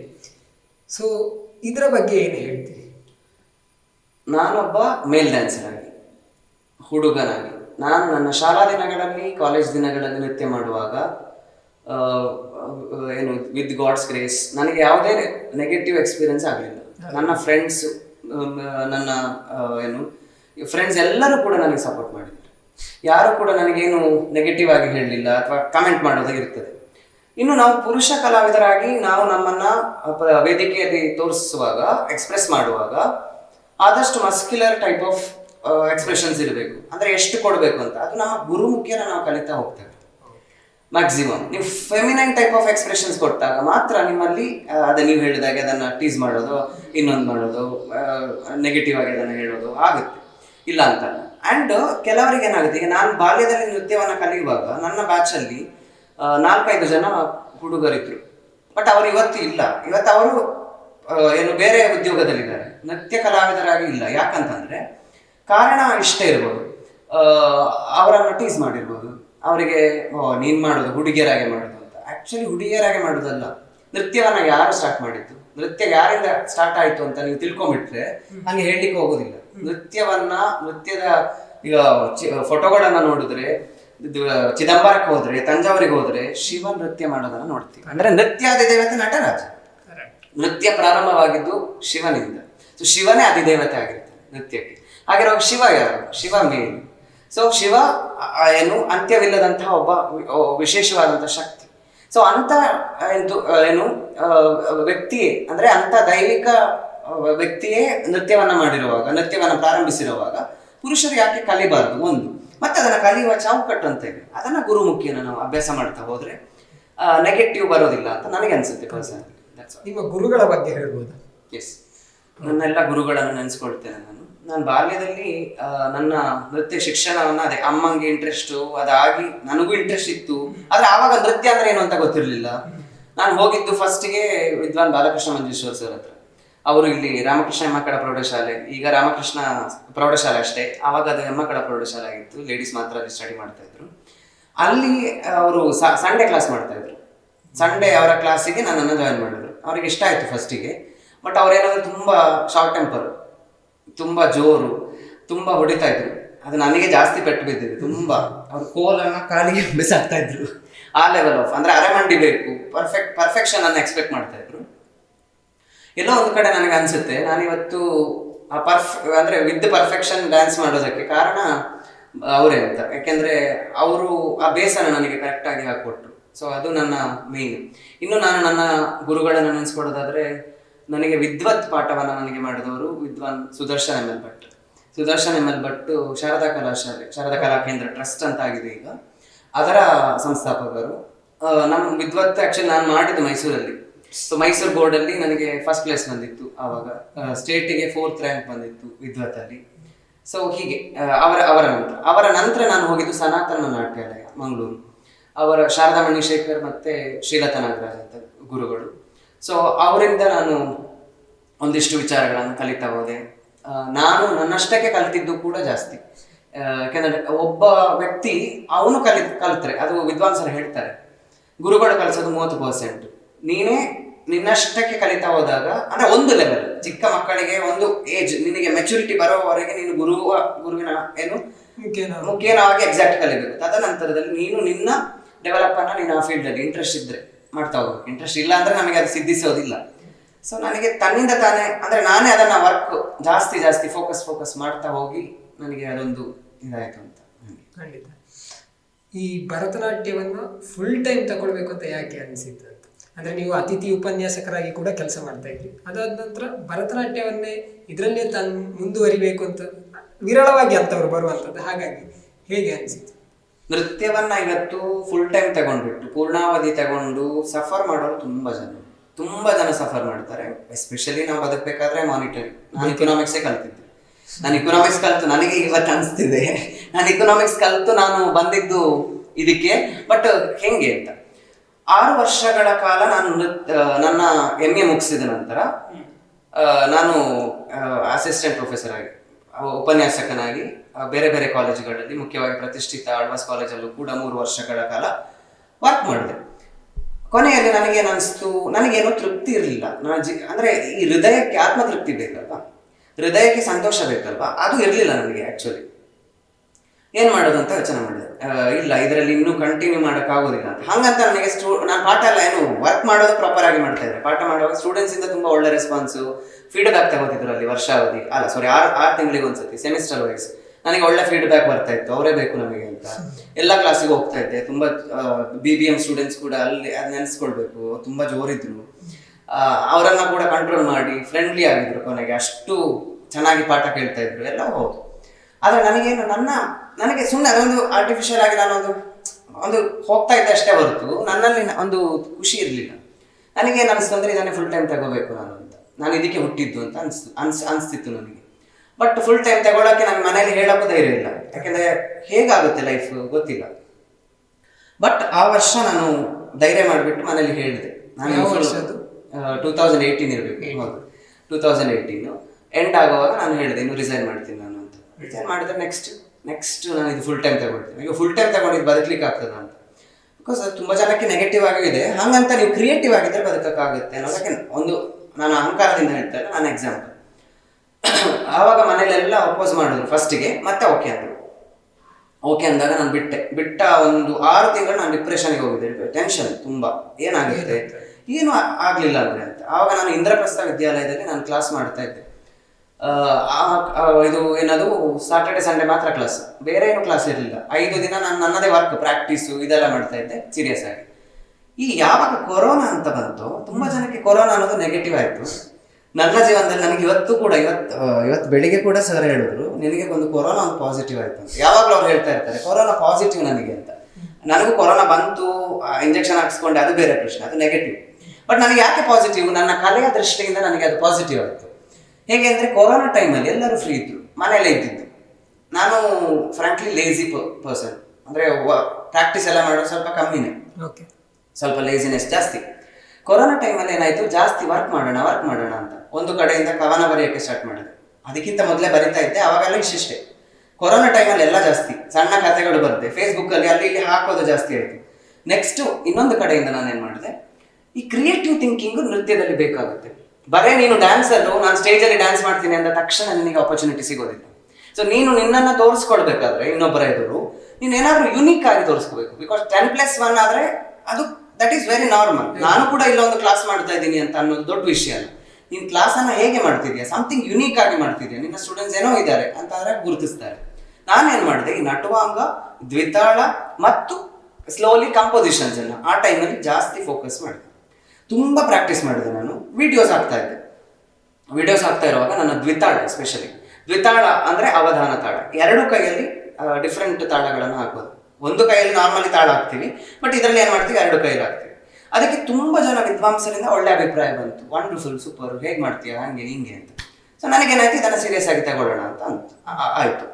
ಸ್ಲೋಲಿ ನಾನು ಅದನ್ನು ಸೀರಿಯಸ್ ಮಾಡ್ತಾ ಹೋದೆ. ನನ್ನ ಒಬ್ಬ ಮುಂಬೈಯಲ್ಲಿ ಒಬ್ಬ ಫ್ರೆಂಡ್ ಇದ್ದಾನೆ, ನೃತ್ಯದವನು. ಅವನೇನು ಮಾಡಿದ, ಒಂದು ಸಲಹೆ ಕೊಟ್ಟ, ಯಾಕೆ ನೀನು ರೆಕಾರ್ಡ್ ಮಾಡಬಾರ್ದು, ರೆಕಾರ್ಡ್ ಎಲ್ಲ ಮಾಡ್ತಾರಲ್ಲ ಅಂತ. ನನಗೆ ರೆಕಾರ್ಡ್ ಆವಾಗಲೇ ಗೊತ್ತಾಗಿತ್ತು, ರೆಕಾರ್ಡ್ ಅಂತ ಇದೆ. ರೆಕಾರ್ಡ್ ಅಂತ ನನಗೆ ಗೊತ್ತಿದ್ದು ಸ್ಪೋರ್ಟ್ಸಲ್ಲಿ ರೆಕಾರ್ಡ್ ಇದ್ದಿದ್ದು, ರೇಸಲ್ಲಿ ಏನೋ ರೆಕಾರ್ಡ್ ಮಾಡ್ತಾರೆ ಅಂತ ಅಂತೆಲ್ಲ ಗೊತ್ತಿತ್ತು. ಗಿನ್ನೀಸ್ ಅಂತ ಕೇಳ್ಕೊಂಡಿದ್ದೆ. ಬೇರೆ ರೆಕಾರ್ಡ್ ಹೇಗೆ ಮಾಡೋದು ಏನು ಅಂತ ಅಂದೆ ನಾನು. ಅದೆಲ್ಲ ನನಗೆ ಗೊತ್ತಿಲ್ಲ, ನೀನು ಯಾರ ಹತ್ರ ಕೇಳಬೇಕು ಅಂತ ಅಂದೆ. ಸಮಥಿಂಗ್ ನಾನು ಬೇರೆಯವ್ರ ಹತ್ರ ಕೇಳಿದೆ. ಆವಾಗ ನಮ್ಮ ಫೀಲ್ಡಲ್ಲಿ ಒಬ್ಬರು ಚೆನ್ನೈ ಅವರು ರೆಕಾರ್ಡ್ ಮಾಡಿದ್ರು ಒಂದು ರೆಕಾರ್ಡ್ ಅಂದರೆ ಅದು ಗಿನ್ನಿಸ್ ರೆಕಾರ್ಡು. ನಾನು ಅವ್ರ ಹತ್ರ ಕೇಳ್ಕೊಂಡೆ, ಅವ್ರು ಇನ್ಫಾರ್ಮೇಶನ್ ಕೊಟ್ಟರು. ತದನಂತರ ನಾನು ಕನೆಕ್ಟ್ ಮಾಡಿದೆ, ಆಗುತ್ತಾ ಅಂತ ಕೇಳಿದೆ. ಹೇಗೆ ಮಾಡೋದು ಅಂತ ನಂತರ ಯೋಚನೆ ಮಾಡಿ ನಾನು ಅದೇ ರೆಕಾರ್ಡ್ ಮಾಡಿದ್ದೆ 24 ಸಮಥಿಂಗ್ ನಿಮಿಷದಲ್ಲಿ. ನಾನು ಆವಾಗ 75 ಕ್ರಿಯೇಟಿವ್ ಇದನ್ನು ಎಕ್ಸ್ಪೆರಿಮೆಂಟ್ಸ್ ಮಾಡಿದ್ದೆ. ಯಾವುದರಲ್ಲಿ, ದ್ವಿತಾಳದಲ್ಲಿ. ಅದರಲ್ಲಿ ಒಂದು 18-15 ಏನು ಅನ್ಸುತ್ತೆ, ಅದನ್ನು ನಾನು ತೋರಿಸಿದ್ದೆ. ಕಂಟಿನ್ಯೂಸ್, ಗ್ಯಾಪ್ ಇಲ್ಲ, ಮಧ್ಯದಲ್ಲಿ ಮಿಸ್ ಆಗಬಾರ್ದು, ಒಂದೇ ಟೇಕಲ್ಲಿ ಹೋಗ್ಬೇಕು. ಹೌದು, ಅಂದರೆ ಅವರು ವಿಡಿಯೋ ಮಾಡ್ತಾರೆ, ಒಂದೇ ಟೇಕಲ್ಲಿ ಹೋಗ್ಬೇಕು. ನೀವು ಅಷ್ಟು ಅಲರ್ಟ್ ಆಗಿರ್ಬೇಕು, ಅಂದ್ರೆ ತುಂಬಾ ಕಷ್ಟ. ಅದನ್ನ ಪಾಸ್ ಮಾಡೋದು ಅದು ಸಾಧ್ಯನೇ ಇಲ್ಲ, ಅಸಾಧ್ಯ. ಅಂದ್ರೆ ಒಂದೇ ಟೇಕಲ್ಲಿ ಸಾಧ್ಯ. ನಂದು ಒಂದೇ ಟೇಕಲ್ಲಿ ಆಗಲಿಲ್ಲ. ಫಸ್ಟ್ ಟೇಕ್ ಫೇಲ್ ಆಯಿತು. ಸೆಕೆಂಡ್ ಟೇಕ್, ಫಸ್ಟ್ ಟೇಕಲ್ಲಿ ನನಗೆ ಕೈ ಹಿಂಗೆ ಆಗಕ್ಕೆ ಸ್ಟಾರ್ಟ್ ಆಯಿತು, ಟೆನ್ಷನ್ ಆಯಿತು. ಯಾಕಂದರೆ ಅದು ತುಂಬ ಕಷ್ಟ ಇದೆ. ಬಿಕಾಸ್ ಒಂದು ಕೈಲಿ ಒಂದು ತಾಳ, ಇನ್ನೊಂದು ಕೈಲಿ ಇನ್ನೊಂದು ತಾಳ, ವಿತ್ ಫುಟ್ ವರ್ಕ್ ಆಲ್ಸೋ ನಾನು ಮಾಡಿದ್ದೆ. ಸೊ ಅಂದರೆ 4 ಆಕ್ಟಿವಿಟೀಸ್ ಅಟ್ ಎ ಟೈಮ್. ನಿಮ್ಮ ಬ್ರೈನ್ 2 ರೀತಿಯಲ್ಲಿ ವರ್ಕ್ ಆಗಬೇಕು. ಸೊ ಹೇಗೆ ಮಾಡೋದು, ತುಂಬ ಕಷ್ಟ ಆಯಿತು. ಫಸ್ಟ್ ಟೈಮ್ ನಂದು ಫೇಲ್ ಆಯಿತು. ಸೆಕೆಂಡ್ ಟೈಮ್ ಅವ್ರು 3 ಚಾನ್ಸ್ ಕೊಡ್ತಾರೆ. ಅಂದರೆ ಆ ವಿಡಿಯೋ ಮತ್ತೆ ಅವರು 10 ವಿಡಿಯೋ ಮಾಡ್ತೀವಿ, 20 ಅಂದರೆ ಕೇಳೋದಿಲ್ಲ. ಅವ್ರು ನೋಡ್ತಾ ಒಬ್ಬರು ವೆರಿಫಿಕೇಶನ್ ಮಾಡೋಕ್ಕೆ ಬರ್ತಾರೆ. ಸೊ ನಾನು ಸೆಕೆಂಡ್ ಟೈಮಲ್ಲಿ ಕಂಪ್ಲೀಟ್ ಆಯಿತು, ಪಾಸ್ ಆಯಿತು. ಸೊ ನನಗೆ ಆವಾಗ ಆಯಿತು, ಸಿಗುತ್ತೆ ಅಂತ. ಸೊ ಅದು ಸಿಕ್ತು. ತದನಂತರದಲ್ಲಿ press meet, Asia book of record ಅದು ಮಾಡಿದ ಫಸ್ಟ್ ಅಂದರೆ ಅದು ಬೇರೆ ಯಾರು ಮಾಡಿಲ್ಲ. ಸೊ ಅದಾದ ನಂತರ ನನಗೆ ರೆಕಾಗ್ನಿಷನ್ ಸ್ಟಾರ್ಟ್ ಆಯಿತು ಸ್ಲೋಲಿ. ಅಂದರೆ ಮೊದಲ ಯಾರು ಅಷ್ಟು ದೊಡ್ಡ ವಿಷಯ ಮಾಡ್ತಾ ಇರಲಿಲ್ಲ. ಬಿಕಾಸ್ ನಾನು ಜಸ್ಟ್ ಡ್ಯಾನ್ಸರ್ ಆಗಿದ್ದೆ ಅಷ್ಟೇ. ಡ್ಯಾನ್ಸರ್ ಆಗಿದ್ದವನು ನನಗೆ ಬೇರೆ ಮತ್ತೆ ವರ್ಕ್ಶಾಪ್ಸ್ ಬರೋಕ್ಕೆ ಸ್ಟಾರ್ಟ್ ಆಯಿತು. ಸೊ ಹೀಗೆ ಅಂದರೆ ನಾನು ಏನು ಹೇಳ್ತೀನಿ ಅಂದರೆ, ಇದೊಂದು ಎಕ್ಸಾಂಪಲ್. ಕ್ರಿಯೇಟಿವ್ ಆಗಿ ನಾವು ವರ್ಕ್ ಮಾಡಿದ್ರೆ ಈ ಫೀಲ್ಡಲ್ಲಿ ನಮ್ಮನ್ನು ಎಲ್ಲರೂ ಗುರುತಿಸ್ತಾರೆ. ತದನಂತರ ನಾನು ಕಂಪೋಸಿಷನ್ ಮಾಡಿದೆ. ಈಗ ಕಂಪೋಸಿಷನ್ ಮಾಡೋದು ಕೂಡ ನಮ್ಮ ಕರಾವಳಿಯಲ್ಲಿ ಇಬ್ಬರೇ ಮಾಡ್ತಿರೋದು ಸದ್ಯದಲ್ಲಿ. ಫುಲ್ ಫ್ಲೆಕ್ಸ್ಡ್ ವರ್ಕ್ ನಮ್ಮ ನೃತ್ಯ ಕ್ಷೇತ್ರದಲ್ಲಿ ಕಂಪೋಸಿಷನ್ ಮಾಡ್ತಿರೋದು, ಅಂದರೆ ಮಾರ್ಗ ಪದ್ಧತಿಯ ನೃತ್ಯ ರಚನೆಗಳನ್ನು ಮಾಡ್ತಾ ಇರೋದು ಇಬ್ಬರೇ. ಸೊ ಅದರಲ್ಲಿ ನಾನು ಕೂಡ ಒಬ್ಬ. ಸೊ ಅಂತ ಕಂಪೋಸಿಷನ್ ಮಾಡುವಾಗ ಏನು ಮಾಡುವಂಥದ್ದು ಒಂದು ಯುನೀಕ್ ವರ್ಕ್. ಎಲ್ಲರಿಗೂ ಅದು ಬರೋದಿಲ್ಲ. ಈಗ ಜತಿ ಕಂಪೋಸಿಷನ್ ಎಲ್ಲ ಎಲ್ಲರಿಗೂ ಬರೋದಿಲ್ಲ. ಅದು ಮಾಡಿದಾಗ ನನಗೆ ಹಾಗೆ ರೆಕಗ್ನಿಷನ್ ಜಾಸ್ತಿ ಬರ್ತಾ ಹೋಯ್ತು. That's what. ಸೊ ನೀವಾಗ ಹೇಳಿದ್ರಿ ಒಂದು ಮಾತು ಏನಂತ ಹೇಳಿದರೆ, ಆ ದ್ವಿತಾಳ ಹಾಕುವಾಗ ತುಂಬ ಜಾಗೃತೆಯಾಗಿ ಮತ್ತು ಅದಕ್ಕೊಂದು ಅಷ್ಟೇ ಪ್ರಾಕ್ಟೀಸ್ ಬೇಕಾಗ್ತದೆ ಅಂತ. ನೀವು ಅದಕ್ಕಾಗಿ ಬ್ರೈನನ್ನು, ಮೈಂಡನ್ನು ಹೇಗೆ ಟ್ರೈನ್ ಮಾಡಿದ್ರಿ? ಎಸ್, ಮೊದಲೆಲ್ಲ ಹೆಂಗೆ ಅಂದರೆ ನನಗೆ ಸ್ವಲ್ಪ ಸ್ಟೇಜ್ ಫಿಯರ್ ಎಲ್ಲ ಇತ್ತು ಆ್ಯಕ್ಚುಲಿ. ಅಂದರೆ ಯಾರು ಅದನ್ನು ನೋಟಿಸ್ ಮಾಡಿರಲಿಲ್ಲ, ನಾನು ನೋಟಿಸ್ ಮಾಡ್ತಾ ಇದ್ದೆ. ಈಗ ನನಗೆ ಇಂಥ ಇಂಟರ್ವ್ಯೂಸ್ ಅಂತ ಆದಾಗ ಮೊದಲೆಲ್ಲ ತುಂಬ ಟೆನ್ಷನ್ ಎಲ್ಲ ಆಗೋದು. ಯಾವಾಗ ನಾನು ದ್ವಿತಾಳ ಪ್ರಾಕ್ಟೀಸ್ ಮಾಡೋಕ್ಕೆ ಸ್ಟಾರ್ಟ್ ಮಾಡಿದ್ನೋ, ಎರಡು ಬ್ರೈನು ಡಿಫ್ರೆಂಟ್ ವರ್ಕ್ ಅಲ್ವಾ, ನಮ್ಮಲ್ಲಿ ಪೇಷನ್ಸ್ ಬರುತ್ತೆ. ಹೇಗೆ ನಿಭಾಯಿಸೋದು ಒಂದು ಕ್ರಿಯೆಯನ್ನು, ಒಂದು ಪ್ರಾಸೆಸ್ಸನ್ನು ಹೇಗೆ ಮಾಡಬಹುದು ಅಂತ ಹೇಳೋದ್ರಲ್ಲಿ ತುಂಬ ಪೇಷನ್ಸ್ ಬರುತ್ತೆ. ಅಥವಾ ನನ್ನಲ್ಲಿ ಸಮಸ್ಯೆಗಳು ಬಂದಾಗಲೂ ಕೂಡ ಟೆನ್ಷನ್ ಕಮ್ಮಿ ಆಗುತ್ತೆ, ಕೂಲಾಗಿ ನಿಭಾಯಿಸಬಹುದು ಹೇಗೆ ಅಂತ ಗೊತ್ತಾಗುತ್ತೆ. ಸೊ ಎರಡು ಕೈಯಲ್ಲಿ ಎರಡು ತಾಳಗಳನ್ನು ಹಾಕೋದು, ಒಂದು ಕೈಯಲ್ಲಿ ಒಂದು ತಾಳ, ಇನ್ನೊಂದು ಕೈಯಲ್ಲಿ ಇನ್ನೊಂದು ತಾಳ. ಈಗ ಪ್ರೆಸೆಂಟ್ಲಿ ಅದನ್ನು ನನ್ನ ಸ್ಟೂಡೆಂಟ್ಸ್ ಕೆಲವರು ಮಾಡ್ತಾರೆ, ಒಂದು 5-6 ಜನ ಮಾಡ್ತಾರೆ. ಅದರಲ್ಲಿ ಮುಖ್ಯವಾಗಿ ಕೋಲ್ಕತ್ತಾದಲ್ಲಿರುವಂತಹ ನೃತ್ಯ ಕಲಾವಿದನು ಕೂಡ ಹೌದು, ದೇಬಾಶಿಶ್ ಅಂತ, ದೇಬಾಶಿಶ್ ಅವರು ಆಕ್ಚುಲಿ ಈಗ ಪ್ರೆಸೆಂಟ್ಲಿ ತುಂಬಾ ವರ್ಕ್ ಮಾಡ್ತಾರೆ. ಅಂದ್ರೆ ತುಂಬಾ ಟಫ್ ಆಕ್ಟಿವಿಟೀಸ್ ಅನ್ನ ಮಾಡ್ತಾರೆ. ಅಂದ್ರೆ ಯಾರಿಗೂ ಅದು ಇದಕ್ಕೆ ಸಾಧ್ಯನೇ ಇಲ್ಲ ಅಂತ ಹೇಳುವಷ್ಟು ಮಟ್ಟಿಗೆ ಮಾಡ್ತಾರೆ. ಏನಾಗುತ್ತೆ ಅಂದ್ರೆ ಇದರಲ್ಲಿ ಪಾಸಿಟಿವ್ ಇದೆ. ನಿಮ್ಮ ಎರಡು ಬ್ರೈನು ಎರಡು ರೀತಿಯಲ್ಲಿ ವರ್ಕ್ ಆಗುತ್ತೆ.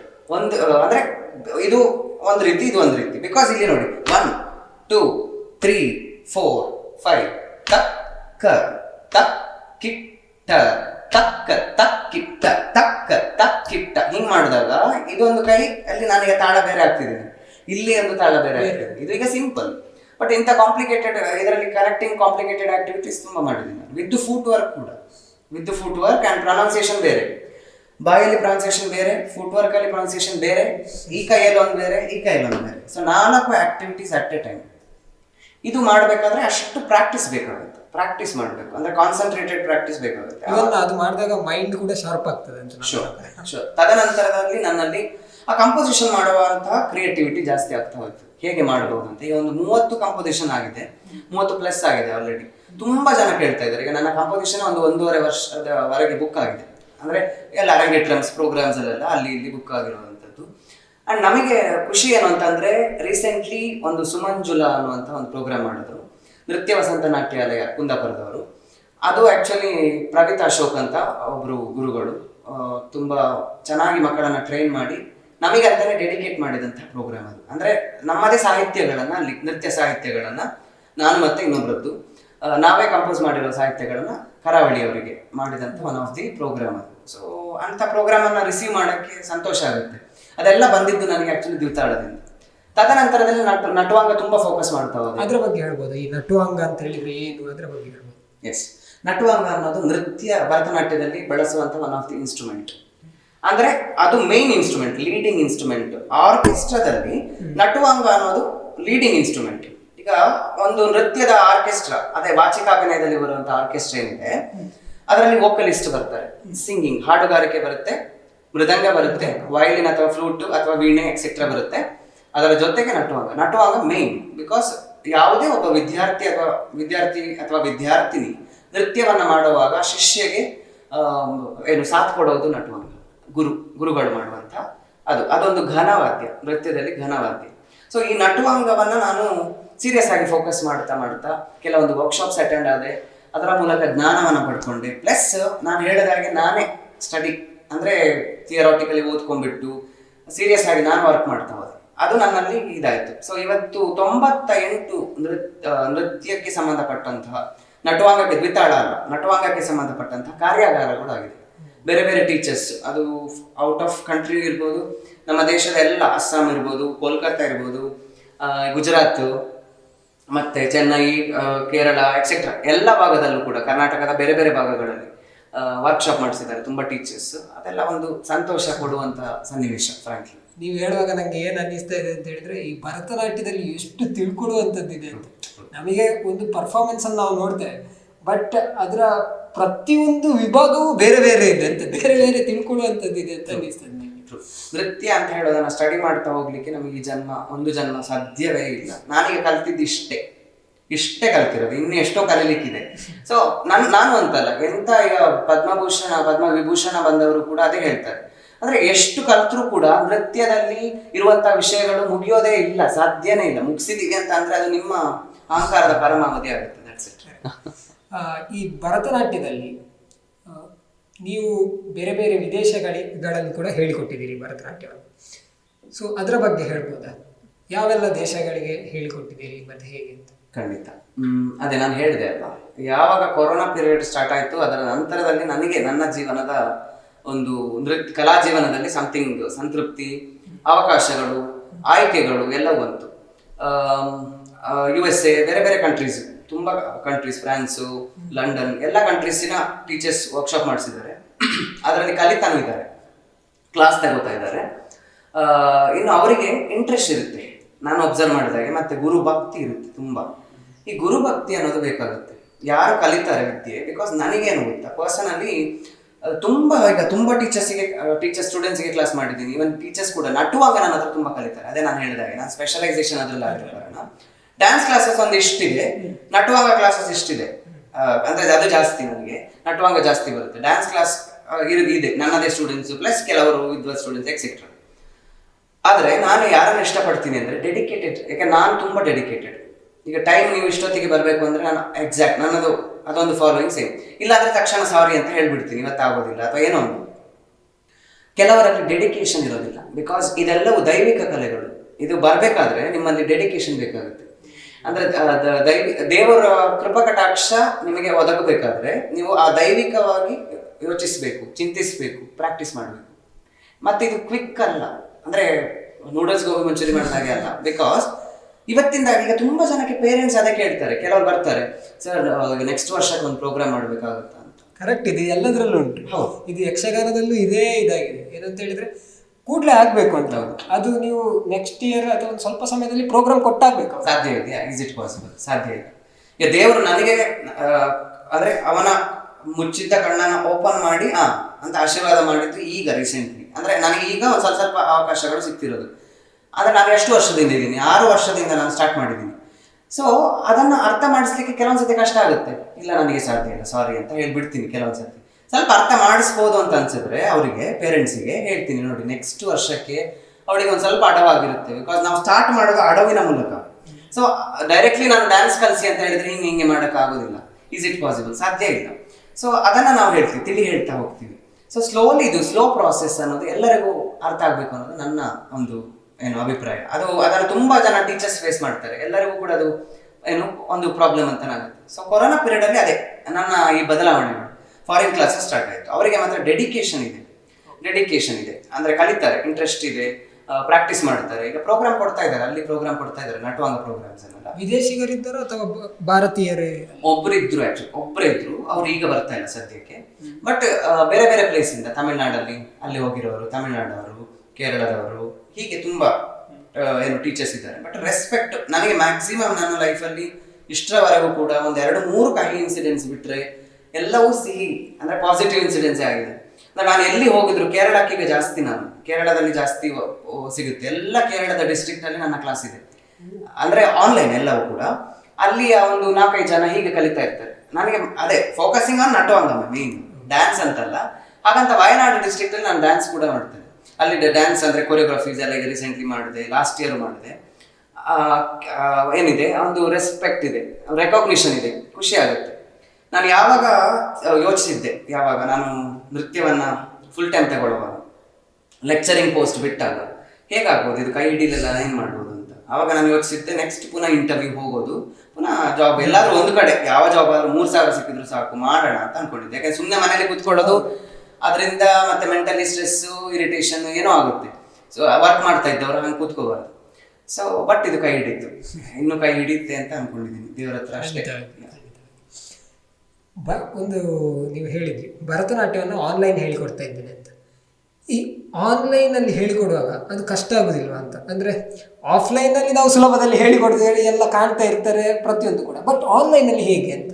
ಈ ಆನ್ಲೈನ್ ಶಿಕ್ಷಣ ಅನ್ನುವಂಥದ್ದು ಅದು ಕೂಡ ಕೊರೋನಾ ಟೈಮಲ್ಲೇ ಪಾಪ್ಯುಲರ್ ಆಗಿತ್ತು ಆ್ಯಕ್ಚುಲಿ. ಅದಕ್ಕಿಂತ ಮೊದಲು ಆನ್ಲೈನ್ ಅಷ್ಟು ಇರಲಿಲ್ಲ. ಈಗ ನೃತ್ಯ ಕ್ಷೇತ್ರದಲ್ಲಿ ಇತ್ತು, ಇಲ್ಲ ಅಂತ ಅಲ್ಲ. ಈಗ ಅಮೆರಿಕದ ಮಕ್ಕಳು ಭಾರತಕ್ಕೆ ಬಂದು ಕಲಿತಾರೆ, ವಾರ ಬರೋದಕ್ಕಾಗುತ್ತೆ, ಇಲ್ಲ ಅವ್ರಿಗೆ ಆನ್ಲೈನ್ ಮಾಡ್ತೀವಿ.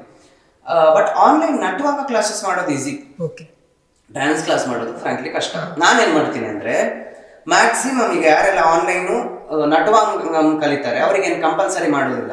ಅವರು ಆನ್ಲೈನ್ ಅನ್ನ ಕಲಿತಾ ಇರ್ತಾರೆ, ಮತ್ತೆ ಅವರಿಗೆ ಬೇಕಾದಾಗ ಬರ್ಸ್ಕೊಳ್ತಾರೆ ಅಲ್ಲಿಗೆ ಅವರ ಪ್ಲೇಸಿಗೆ, ಆಫ್ಲೈನ್ ಕಲಿತಾರೆ, ಲೈಕ್ ಹಾಗೆ ಹೋಗುತ್ತೆ ಅದು ಪ್ರಾಸೆಸ್.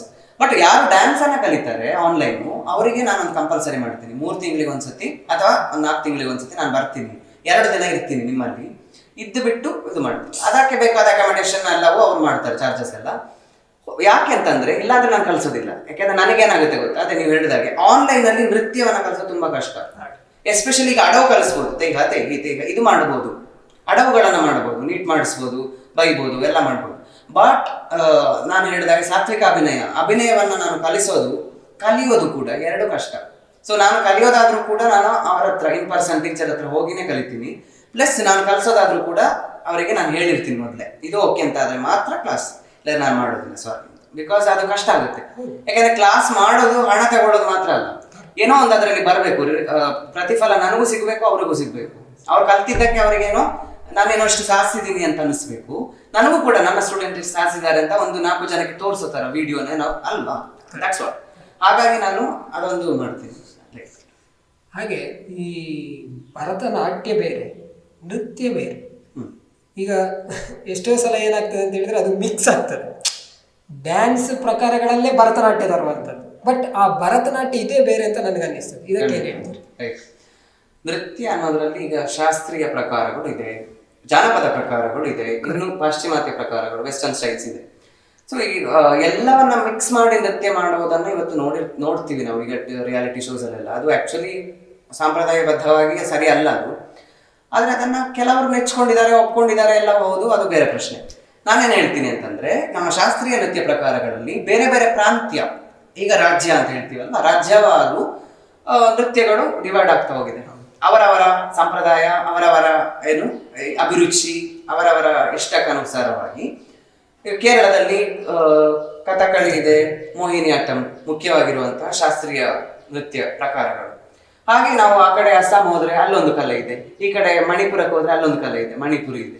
ಇದು ಎಲ್ಲ ಆಂಧ್ರ ಪ್ರದೇಶದಲ್ಲಿ ಕೂಚಿಪುಡಿ ಇದೆ, ಆಂಧ್ರ ಪ್ರದೇಶದಲ್ಲಿ ಅದು ಒರಿಜಿನ್ ಆಗಿರುವಂತಹ ನಾರ್ತಿ.